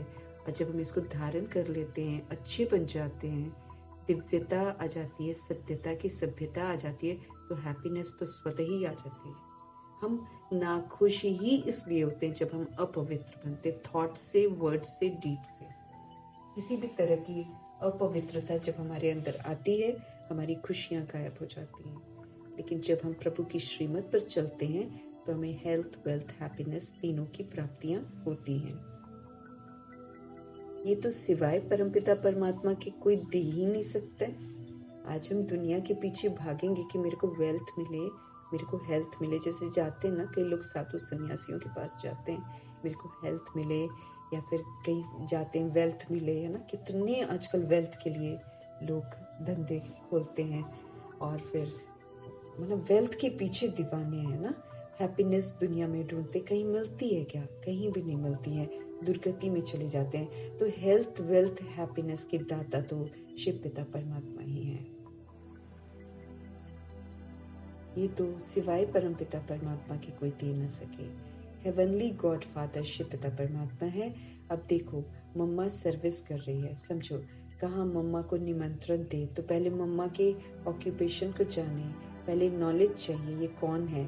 दुनिया तो नहीं जानती ना। कहते हैं श्री कृष्ण को गाली मिली, परंतु ये तो हो ही नहीं सकता। वो तो कृष्णपुरी में आता है, वो तो सतो प्रधान प्रिंस है। वहां तो एडवांस पार्टी की जो आत्मा है वो लोग है, वो तो पवित्र जगह है। वहां उनको कौन गाली देगा, कोई नहीं गाली देगा। परंतु बाबा कहे कि दुनिया तो नहीं जानती, कहते श्री कृष्ण को गाली मिली, परंतु ये तो हो ही नहीं सकता, इम्पॉसिबल है। सबसे जास्ती गाली खाने वाले हैं शिव बाबा। शिव बाबा को हम सर्वव्यापी बोल देते हैं ना, कण कण में बोल देते हैं, और भी बड़ी गंदी गंदी बातें आजकल तो बोल देते हैं। तो ये तो सबसे जास्ती गाली तो शिव बाबा को मिलती है। शिव को शंकर के साथ मिला देते हैं और न जाने क्या क्या कहानी बना देते हैं। भांग पीता है, ये करता है, कामी है, क्रोधी है, पार्वती के पीछे जाता है, पता नहीं क्या क्या कहानी बना दी ना। तो ये गालियां ही तो हो गई शिव बाबा को। सेकंड नंबर में गाली खाने वाले हैं ब्रह्मा जी। फिर आती है ब्रह्मा जी की बारी। अब द्वापर युग कलयुग जब भक्ति मार्ग होता है तो प्रभु को गालियां मिलती हैं, हाँ? और फिर जब ब्रह्मा जी के अंदर मना यूज करते हैं प्रभु उनको, तो फिर ब्रह्मा जी गाली खाते हैं। तो सबसे ज्यादा गाली खाने वाले हैं शिव बाबा। द्वापर युग कलयुग में जो प्रभु के बारे में बोला गया है वो वास्तव में गाली है, और कलयुग में तो हद गाली है, क्योंकि आत्माएं खुद पतित बनी हुई हैं, भगवान को भी वैसा ही बना देती हैं। जानती हैं नहीं कि शिव है कौन, लेकिन शिव और शंकर को मिलाकर दोनों के बारे में गड़बड़ बातें करती हैं। डरती नहीं है ना, इसलिए बड़ी गंदी मौतें होनी है, क्योंकि प्रभु को गाली दी है ना। सेकंड नंबर में गाली खाने वाले हैं ब्रह्मा, श्री कृष्ण और ब्रह्मा। परंतु श्री कृष्ण को गाली दे नहीं सकते हैं। मनुष्यों को ये पता नहीं कि सरस्वती गॉडेस ऑफ नॉलेज भविष्य में राधे बनती है, स्वयंवर के बाद वो फिर लक्ष्मी बनती है, गॉडेस ऑफ वेल्थ। उनमें हेल्थ वेल्थ हैप्पी सब आ जाता है। तुमको समझाने का बड़ा नशा चाहिए। मम्मा कौन है ये समझाना पड़े ना। ये है सरस्वती, ये है ब्रह्मा की बेटी, ये है मुख वंशावली। भारतवासी कुछ भी जानते थोड़ी हैं कि सरस्वती कौन है, जगदम्बा कौन है ना। अभी प्रभु ने, हम भी नहीं जानते थे, प्रभु ने अभी हम आत्मा को स्पष्ट किया है, तो प्रभु कहते कि हमें औरों को भी जरूर बताना है। भारतवासी कुछ भी जानते नहीं, नॉलेज है नहीं, अंधश्रद्धा बहुत है। उसको मान लो, इसको मान लो, उसको बना लो, इसको बना लो, ये वाला सिस्टम बहुत है ना। कहीं भी कोई कुछ बोलेगा, है ना, जानवरों को मारेंगे, यूं जानवरों को बोलेंगे भगवान है, कचमच अवतार, कभी क्या, मतलब कुछ भी बोलती हैं आत्माएं ना। तो अंधश्रद्धा बहुत है। ब्लाइंड फेथ में भारतवासी बहुत हैं। पूजा किसकी करते हैं ये भी नहीं जानते हैं। क्रिश्चियन अपने क्राइस्ट को जानते हैं, वो फिर भी चलो क्राइस्ट को जानते हैं ना, उसी को पकड़ के रखते हैं, इधर उधर नहीं भटकते। हिंदू तो कुछ भी कर लो भाई, यहाँ पर कोई बोल देगा कि यहाँ पर कब्र है, वहां पर कोई एक दिया जला देगा, एक दिन खड़ा हो जाएगा, कुछ करेगा, उसको अगले दिन पूछूंगा आप यहाँ क्या करते हो, वो अगर बोल दे कि मेरी मनोकामना पूरी हो गई, या मेरा ये हो गया, मेरा उधर अगले दिन लाइन लग जाएगी। यहाँ भी एक गुरुद्वारे की बात है कि तिलक नगर में एक गुरुद्वारा है, वो कुछ भी नहीं था एक समय में, लेकिन आज मंगलवार वाले दिन वहाँ इतनी भीड़ होती है कि कोई भी, और अफवाह क्या है कि कोई भी मनोकामना कहो तो पूरी हो जाती है, ऐसा करके मैंने गुमराह करती है ना आत्माएं कहीं भी। अब इतना अंधविश्वास हो गया, किसकी पूजा कर रहे हैं नहीं मालूम। अब कब्र बोलो, किसी की कब्र होगी ना, किसी की उसकी डेड बॉडी उसके अंदर पड़ी होगी, लेकिन गुमराह करने के लिए, पैसा कमाने के लिए इस विधि से ना जगह जगह मज़ारें बनाई हुई हैं और गुमराह कर देते, फिर मत्था भी टिकाते हैं, बहुत कुछ करते हैं ना। तो हम अंधश्रद्धा में चले जाते हैं, ब्लाइंड फेथ में चले जाते हैं। पूजा किसकी करते हैं ये भी नहीं जानते। क्रिश्चियन अपने क्राइस्ट को फिर भी जानते हैं। सिख लोग जानते हैं कि गुरु नानक ने सिख धर्म जो है ना, यूं तो सिख धर्म स्थापन किया, ऐसे लोग जानते हैं। तो फिर अपने धर्म स्थापक को जानते हैं। सिर्फ भारतवासी हिंदू नहीं जानते हैं, अंधश्रद्धा से सभी की पूजा करते रहते हैं। वो तो सबको, कच्छ को, मच्छ को, सबको, सबकी पूजा कर देंगे। ऑक्यूपेशन का कुछ भी पता नहीं है।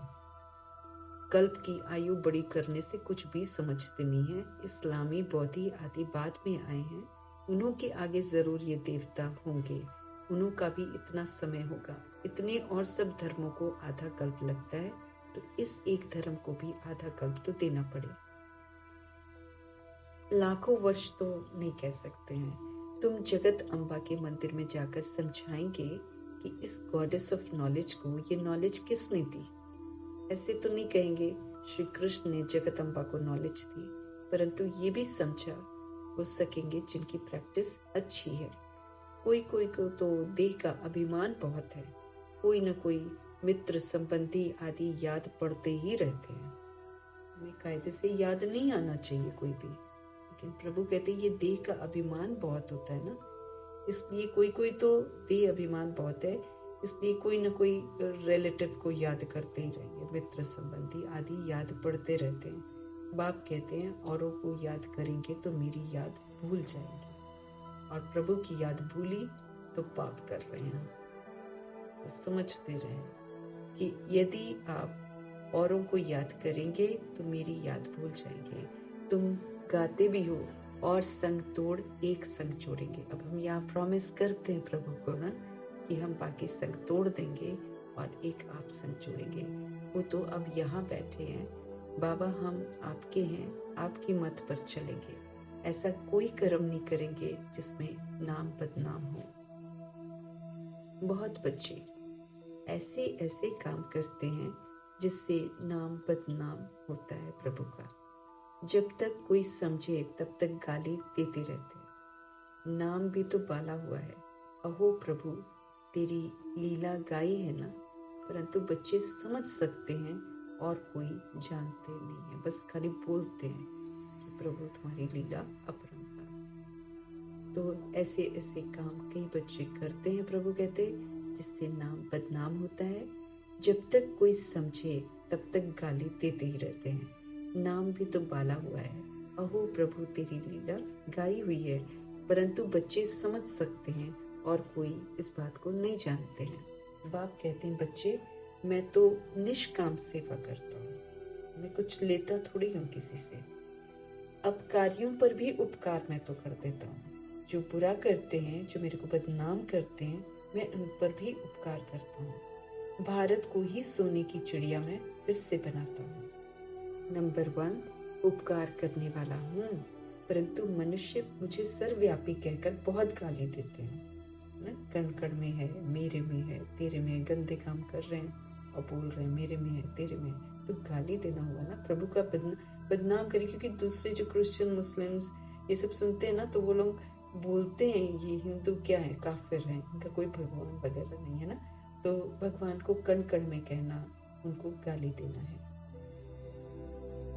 मैं तो तुम बच्चों को नॉलेज देता हूँ। तो इस ज्ञान यज्ञ में आसुरी संप्रदाय के विघ्न बहुत पड़ते हैं। जो आसुरी संप्रदाय के होंगे ना, वो विघ्न डालेंगे।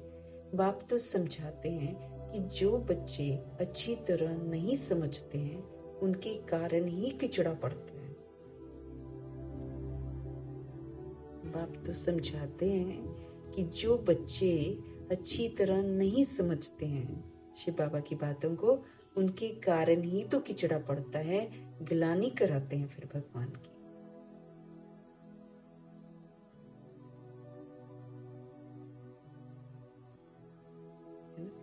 धारणा नहीं करते हैं, वही पुरानी जो जीवन शैली है उसी पर चल रहे हैं, तो क्या कर रहे हैं, गिलानी तो करवा रहे हैं ना।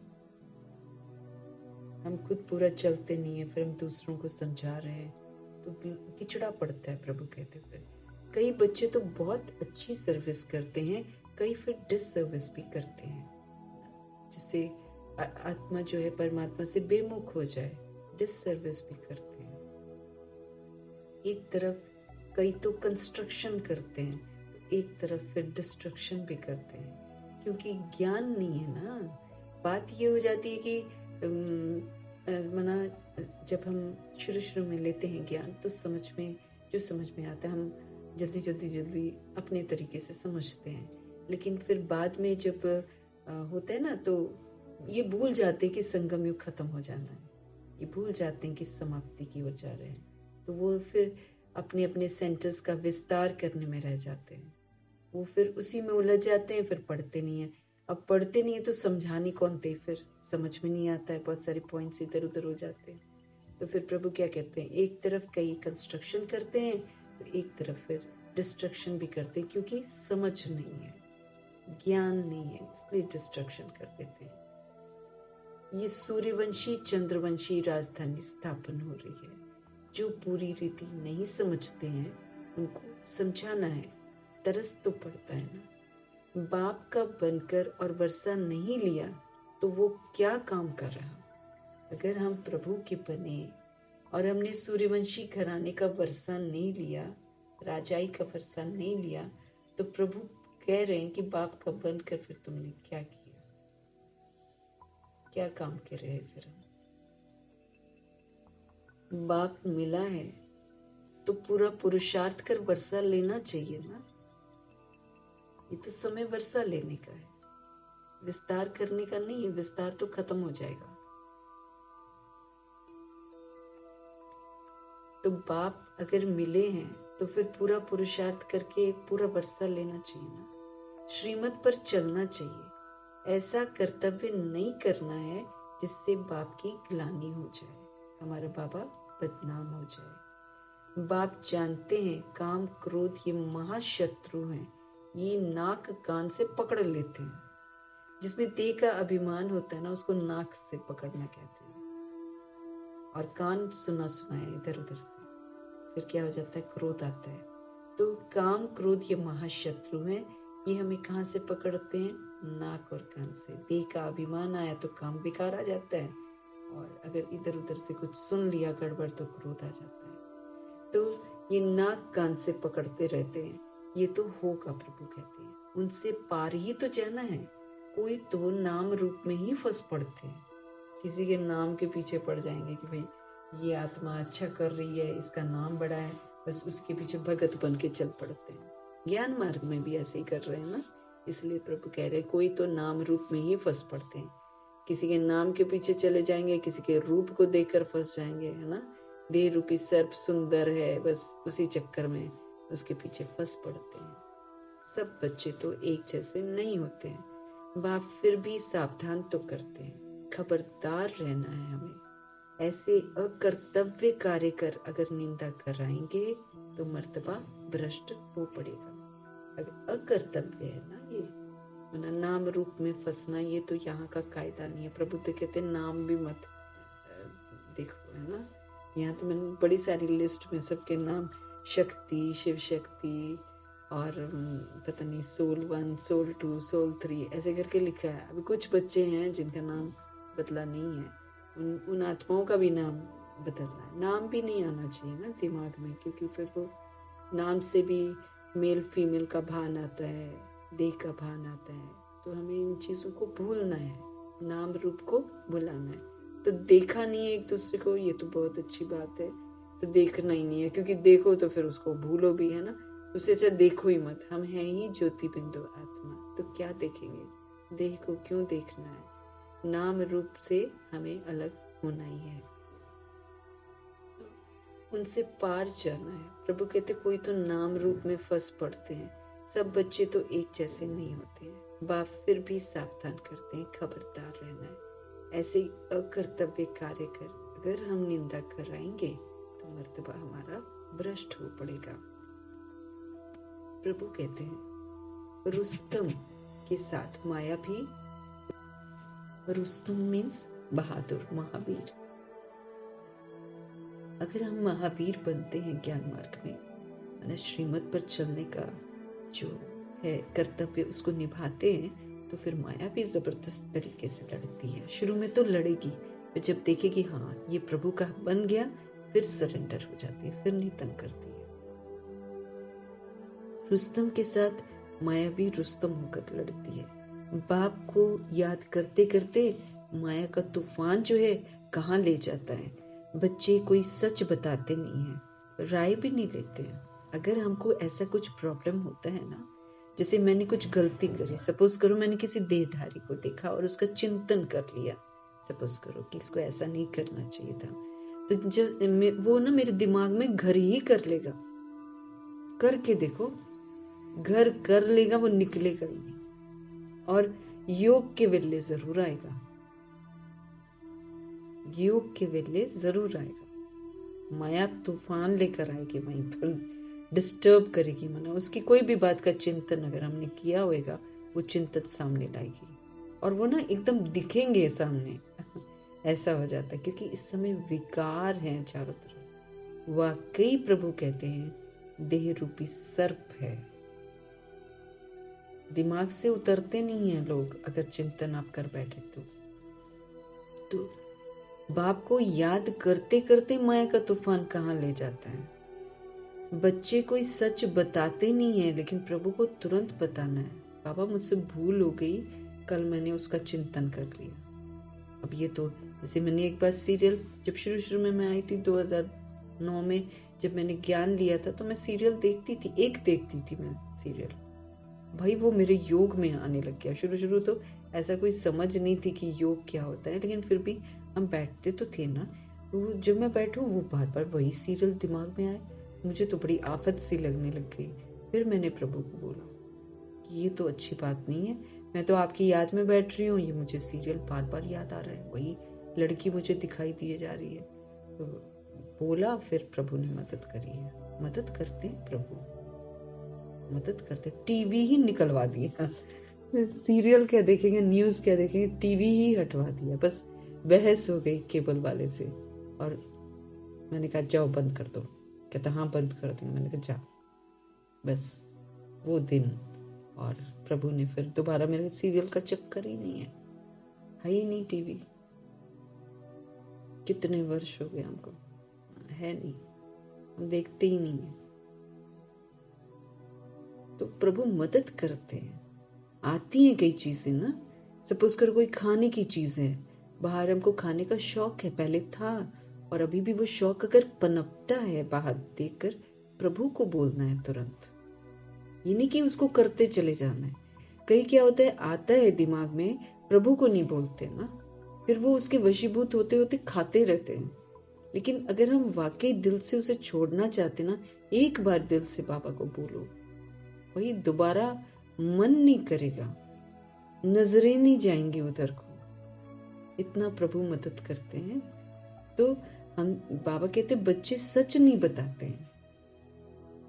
अगर कोई चीज मेरे को बार बार सताती है, तो मुझे प्रभु को तुरंत बताना है, तो राय भी लेनी है प्रभु से। अविनाशी सर्जन से कुछ भी छिपाना नहीं है। कोई बैड संकल्प भी अगर आ रहा है, कोई हिंसा करने का मन कर रहा है, कोई चीज आकर्षित कर रही है जो बिल्कुल कायदे से विरुद्ध है, प्रभु से छिपानी थोड़ी है, तुरंत बताना है प्रभु, प्रभु ये क्या हो रहा है। तुरंत राय देंगे प्रभु। अनुभव किया हुआ है मैंने। कोई भी चीज बैड अगर आ गई, तुरंत मैं तो बोलती हूँ प्रभु ये क्या हो रहा है, ये कहां से थॉट आ गया। तुरंत समझाते हैं फिर कहाँ गड़बड़ है। तो सच बताना, यही तो एक दोस्त है सच्चा, जिसको हम सब कुछ बता सकते हैं। ये तो किसी को जाकर बताएंगे भी नहीं, प्लस मेरे को उस बीमारी से मुक्त भी कर देंगे। ऐसा दोस्त मिलता है क्या? दूसरे किसी को बताएंगे तो 10 जगह जाकर बताएगा मेरी बातें, और उसमें अच्छे से मिर्च मसाले लगाकर। समाधान तो क्या करेगा, उल्टा मुझे फंसा देगा। हमारे प्यारे प्यारे शिव बाबा, इनको कुछ भी बताओ अंदर ही समा लेंगे, छिपा लेंगे और फिर सुधार भी देंगे। ऐसे प्रभु से कुछ भी छिपाना नहीं है हमें। प्रभु स्पष्ट कर रहे हैं। अगर बताते नहीं है ना, और ही गंदे हो जाते हैं। बताना है। अब जैसे कई आत्माएं अब शादी कर ली, सपोज करो बाबा के मना करने के बाद भी शादी कर ली, और फिर विकार में भी चले गए, तो बताओ ना फिर बाबा को, लो ना मदद बाबा से। लेकिन अपना दिल होना चाहिए ना कि मुझे इससे बचना है। अपना ही दिल नहीं होगा तो फिर गंदे ही होते चले जाएंगे ना। जैसे बाबा की सभा में शुरू में जब प्रजापिता ब्रह्मा थे, जब बाबा की सभा में एक बंदा आता था जो गड़बड़ काम करता था, बाबा उसको मना करते थे नहीं आना है, तो वो कहता था मैं अच्छा कैसे बनूंगा। फिर मम्मा को भी एक आत्मा परेशान करती थी रोज बात करने के लिए। फिर ये मम्मा समझाती रहती थी लेकिन नहीं सुनता था।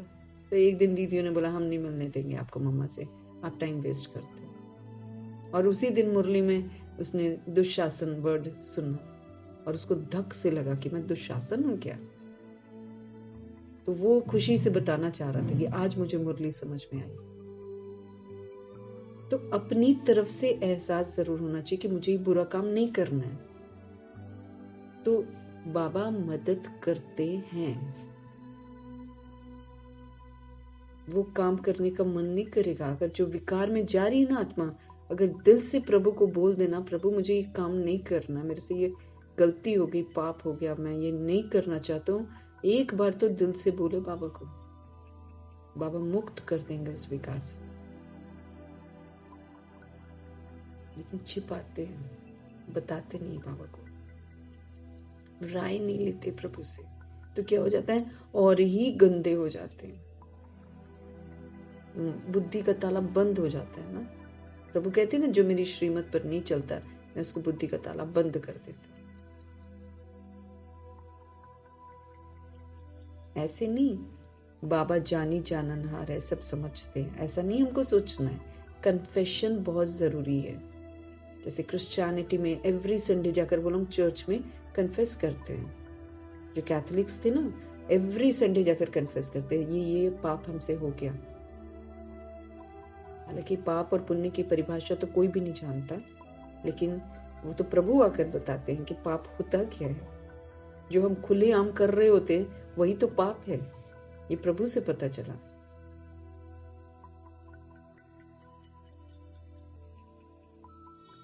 तो बाबा कहे ऐसे नहीं बाबा जानी जाननहार है। कई बच्चे बोलते बाबा जानते तो हैं, क्या बताएं। नहीं चाहिए। जो आपने गलती करी है आप उनको बताओ। जो आपको कमी कमजोरी आपको तंग करती है उनको बताओ, बताना है उनको, वही तो मददगार है हमारा। तो बाबा जानी जाननहार है, सब समझते हैं। नहीं, तुम जो अवज्ञा करते हो ना वो आकर तुम अपने मुख से बताओ ना, कन्फेशन करो कि हाँ मैंने अवज्ञा की है। एहसास तो करो कि प्रभु बैठकर जानी जाननहार जानते रहेंगे और आपको सुधारते रहेंगे क्या? आप सुधरना चाहो नहीं और वो सुधारते रहेंगे आपको। आपने गलती करी, आप जाकर बताओ बाबा को।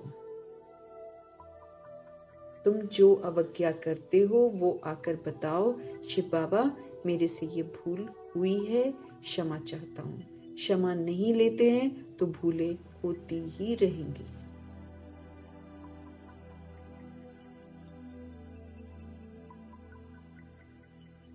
गोया अपने सिर पर पाप चढ़ाते रहते हो। बाप तो समझाते हैं, कल्प कल्पांतर के लिए अपने मर्तबे को भ्रष्ट मत करो। अगर अभी ऊंच मर्तबा नहीं बनाएंगे तो फिर कल्प कल्पांतर ऐसा ही हाल होगा। ये नॉलेज है। बाबा जानता है कल पहले मुआफिक राजाई जो है वो स्थापन हो रही है। बाप दादा जास्ती समझ सकते हैं, ये फिर भी मुरब्बी बच्चा है। माताओं की महिमा बढ़ानी है, माताओं को आगे रखा जाता है, गोपों को समझाते हैं, उनको आगे ले आओ। गोप भी बहुत सर्विस कर सकते हैं। जो मेल शरीर में आत्माएं हैं वो भी बहुत सर्विस कर सकते हैं। चित्र लेकर समझाओ, ऊंच ते ऊंच ये भगवान है, फिर है त्रिमूर्ति ब्रह्मा विष्णु शंकर। उनमें भी ऊंच कौन है, किसका नाम है? सब कहेंगे प्रजापिता ब्रह्मा, जिसके द्वारा वर्षा मिलता है। और यही तो पुरुषार्थ करते हैं, यही तो बनते हैं विष्णु, यही तो बनते हैं फिर शंकर। तो सबसे ऊंचे तो प्रजापिता ब्रह्मा ही हुए ना। इनके द्वारा फिर प्रभु से वर्षा भी तो सबको मिलता है। प्रभु का वर्षा सभी को मिलता है ना, इन्हीं के द्वारा तो मिलता है। जिसके द्वारा वर्षा मिलता है, शंकर व विष्णु को पिता थोड़ी कहेंगे, वो तो उनकी सूक्ष्म अवस्था है पुरुषार्थ की, उनसे कोई वर्षा नहीं मिलता है। प्रजापिता ब्रह्मा इनको कहा जाता है, इनसे क्या वर्षा मिलता है। ब्रह्मा है शिव बाबा का बच्चा, शिव बाबा है ज्ञान का सागर, हेवन स्थापन करने वाला, तो जरूर हेवन के लिए शिक्षा मिलती है ना। ये राजयोग के लिए श्रीमत है। ब्रह्मा द्वारा बाप श्रीमत देते हैं, ये है देवता बनने के लिए। Brahma Kumari so Shri Lakshmi goddess of wealth, ये वो ब्राह्मण, वो देवी देवता। निराकारी दुनिया में सब आत्माएं हैं। बच्चों को समझाते तो बहुत हैं प्रभु, परंतु समझने वाले तो समझे ना। प्रभु तो समझ देते हैं सारी के सारी, हम पर डिपेंड करता है हम कितना उनको समझते हैं। मनुष्य तो ब्लाइंड फेथ से सन्यासी गुरु के फॉलोअर्स बन जाते हैं, उनसे क्या मिलेगा? अंधविश्वास। खानदान इस चीज को मान रहा है तो बस उसी को मानने बैठ जाते हैं, उसी को गुरु बना के बैठ जाते हैं। क्या मिलता है प्रभु पूछ रहे हैं। सन्यासी गुरु के फॉलोअर्स बनते हैं, उनसे क्या मिलेगा ये भी नहीं जानते हैं। टीचर तो फिर भी जानते हैं कि पदवी पाएंगे, बाकी जिसके फॉलोअर्स बनते हैं उनसे क्या प्राप्ति कुछ भी नहीं जानते। इतनी इतनी भीड़ बैठी होती है कईयों के साथ, क्या मिलता है उनको? सारा दिन अपना जाया कर देते हैं, दूर दूर जाकर उनकी किताबों में से बोलो कुछ पढ़ पढ़ के सुनाते हैं, उसको सुनते। क्या मिलता है फॉलोअर बनकर? जिसके फॉलोअर्स बनते हैं उनसे क्या प्राप्ति कुछ भी नहीं जानते। ये है अंधश्रद्धा। फॉलोअर्स तो है ही नहीं, न वे बनाते हैं और न तुम उनके जैसा बनते हो। कायदे से बोलते हैं कि हम उनके फॉलोअर हैं, लेकिन प्रभु कहते फॉलोअर कोई नहीं है, क्योंकि फॉलोअर मतलब फिर उनके जैसा बनना चाहिए ना।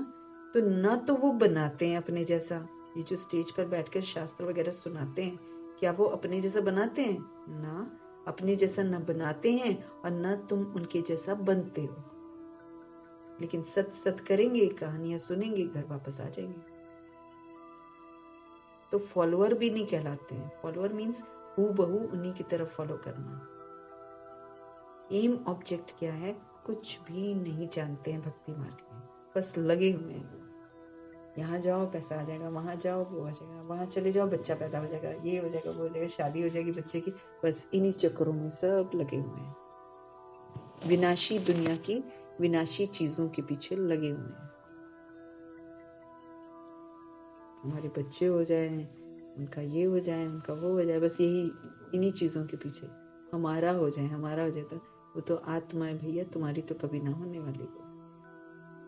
आत्मा तो प्रभु की अमानत है, वो तो रोल आया है, या तो आपसे कुछ लेकर जाएगा या फिर आपको कुछ देकर जाएगा, बस यही खेल है। बाकी वो आपका नहीं है और ना आप उसके हो। मीठे मीठे सिकिलते बच्चों प्रति माता पिता का याद प्यार और गुड मॉर्निंग। रूहानी बाप की रूहानी बच्चों को नमस्ते।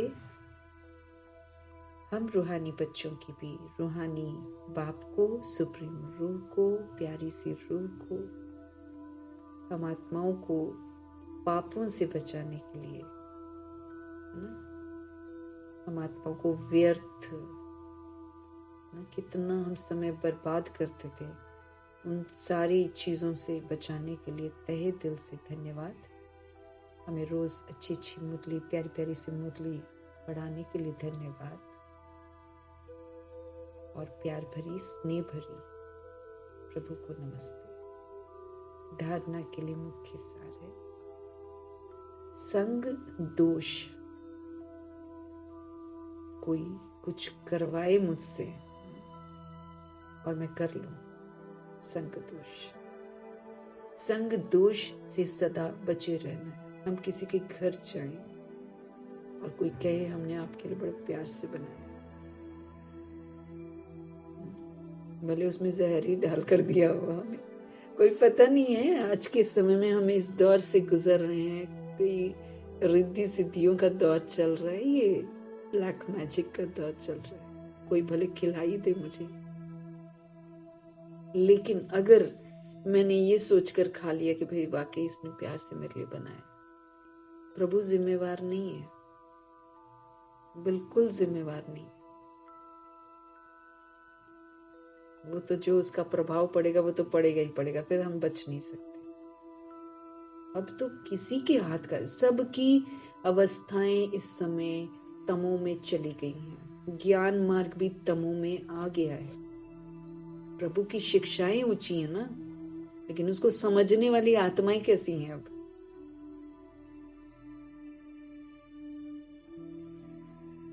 दादियों जैसे नहीं है आत्माएं, मम्मा बाबा जैसी सोल्स नहीं है, डिसिप्लिन्ड नहीं है। हम किसी के हाथ का क्यों खाएं? बड़ा ध्यान रखना है। अब दादियां इतनी अच्छी थी तो भी विश्व किशोर भाई किसी के हाथ का नहीं खाते थे। सबकी अपनी अपनी अवस्था है।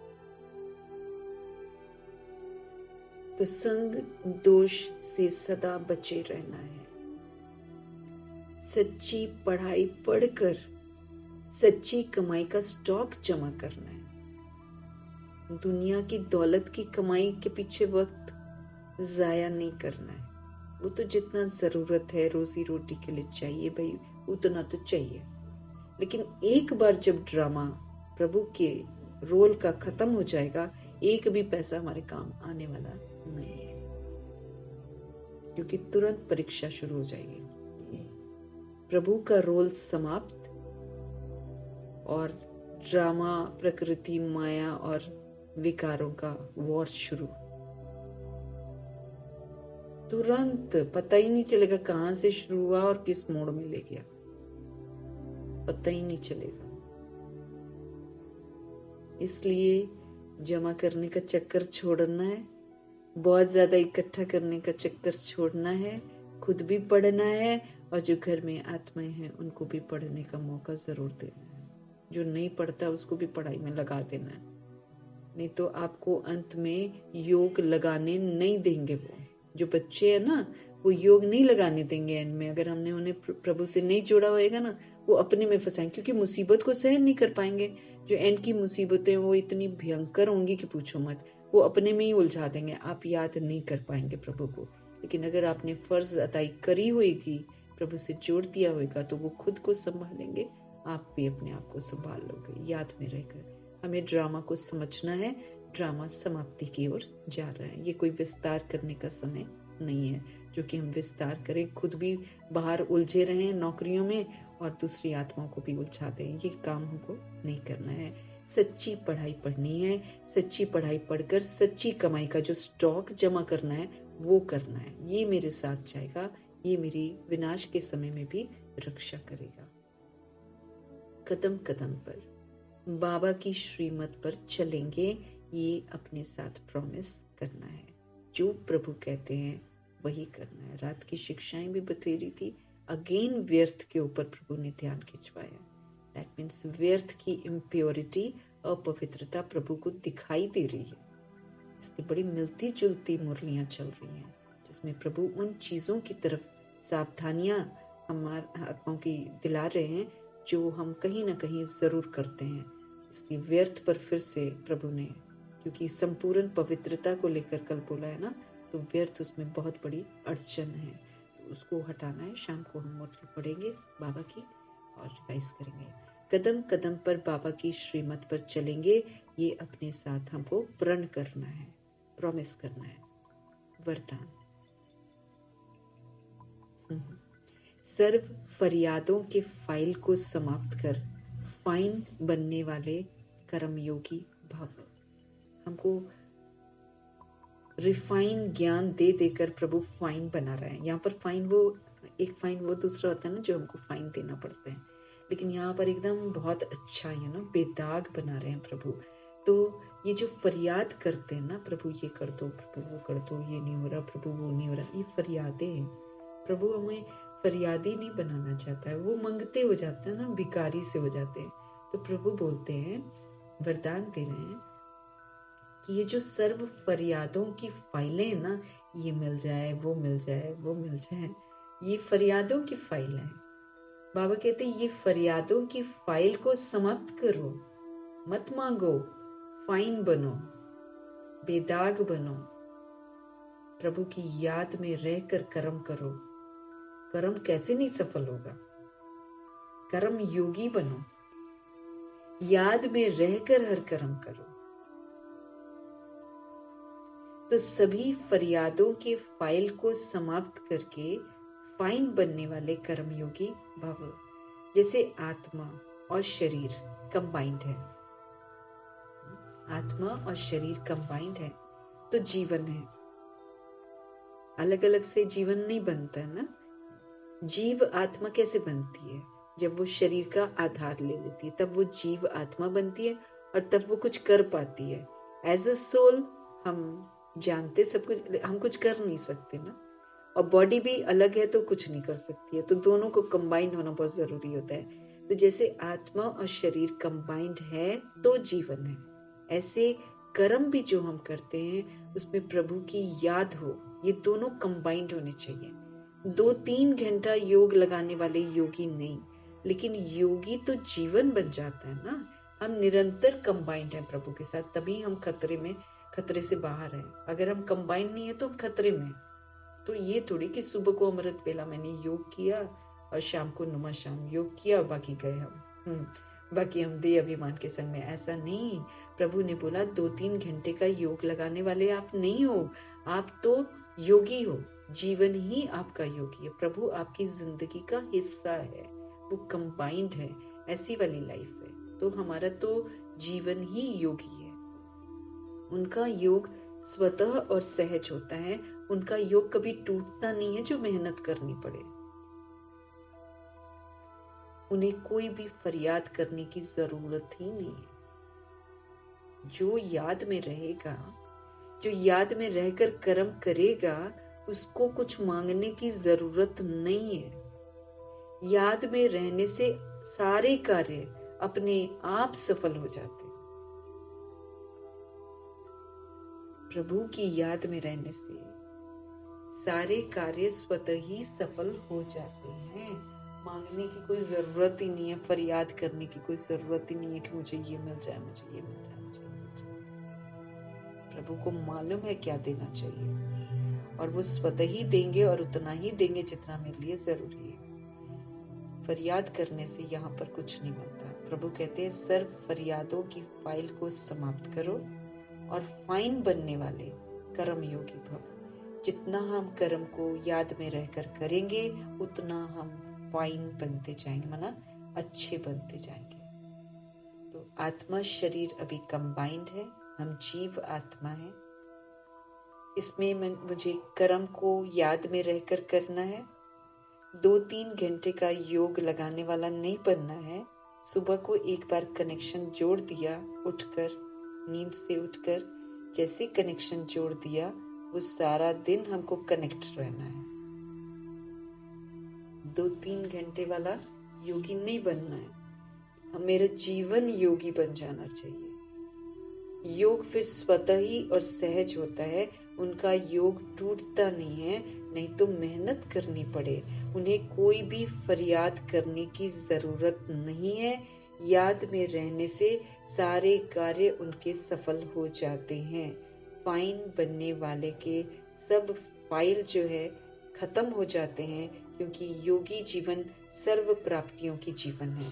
फिर हमें कोई कंप्लेन फाइल, ये फाइल, वो फाइल, रिक्वेस्ट फाइल नहीं करना पड़ता। प्रभु कहते हैं जो फाइन बन जाते हैं, जो अच्छे बन जाते हैं, उनकी सारी फाइलें जो हैं वो खत्म हो जाती हैं, क्योंकि योगी जीवन जो है वो है ही सर्व प्राप्तियों का जीवन। उसमें सारी प्राप्तियां हो जाती हैं, हमें कुछ मांगने की जरूरत नहीं है। स्लोगन है, हर समय करावन हार बाप याद रहे तो हम निरंतर योगी बन जाएंगे। हर समय, एवरी टाइम करावनहार परमपिता परमात्मा, याद रहे कोई करा रहा है मुझसे अच्छे, लेकिन ये नहीं कि हम बुरा करें और बोले कि करावनहार कराना नहीं। करावनहार सदा मेरी स्मृतियों में रहेगा, तो हम सदा अच्छा ही कर्म करेंगे, श्रीमत प्रमाण करेंगे। तो हर समय करावनहार बाप याद रहना चाहिए, तो फिर हम क्या बन जाएंगे? निरंतर योगी बन जाएंगे। योग लगाना थोड़ी पड़ेगा, योग लगा ही रहेगा, क्योंकि एक सिवाय परमपिता परमात्मा के हम आत्माओं का और कोई भी नहीं है। इस बात को समझना है, स्वीकार करना है, और दूसरी आत्माओं को भी यही स्वीकार करवाना है, भाई आपका भी परमात्मा के सिवाय कोई नहीं है। किसी को भी गुमराह नहीं करना है, किसी को अपने साथ बिल्कुल नहीं जोड़ना है, अपने पीछे बिल्कुल नहीं लगना, चाहे वो छोटा बच्चा हो चाहे कोई भी, सबको प्रभु के साथ जोड़ देना है। उनके अंदर में ये विश्वास डाल देना है, एक वही है जो हमारा दोस्त है, सखा है, माता पिता है, सब कुछ वही है। छोटे शरीरों में तो फीड ही कर देनी है ये बात, वो फिर फिट हो जाएगा उनके दिमाग में। ऐसे मीठे मीठे परमपिता परमात्मा का तहे दिल से धन्यवाद। ब्रह्मा माँ का धन्यवाद, जगदम्बा माँ का धन्यवाद, एडवांस पार्टी की सभी आत्माओं का धन्यवाद, दादियों का धन्यवाद, पांचों तत्वों का धन्यवाद, ड्रामा का धन्यवाद, प्रकृति का धन्यवाद, माया का धन्यवाद, यमदूतों का धन्यवाद, पूरे यूनिवर्स का धन्यवाद, द्वापर युग कलयुग में आने वाली सभी आत्माओं का धन्यवाद। सभी का भला हो, सभी का कल्याण हो, सभी के बुद्धि के ताले खुले, सभी को पवित्रता आकर्षित करे, सभी को परमात्मा आकर्षित करे, सबका बुद्धि का योग सत्य से जुड़े, ये दुआएं करनी है। साधनों के लिए धन्यवाद, साधन जिन्होंने बनाया है उनके लिए धन्यवाद, जो अनाज सब्जी वगैरह उगाते हैं सभी आत्माओं का धन्यवाद, जो किसी न किसी विधि से हम आत्माओं के सहयोगी बने हुए, मददगार बने हुए, हमें पता नहीं चलता है लेकिन वो हमारे मददगार हैं, उन सभी आत्माओं का धन्यवाद। साथ में रहने वाली आत्माओं का धन्यवाद, शरीर रूपी इंस्ट्रूमेंट का धन्यवाद।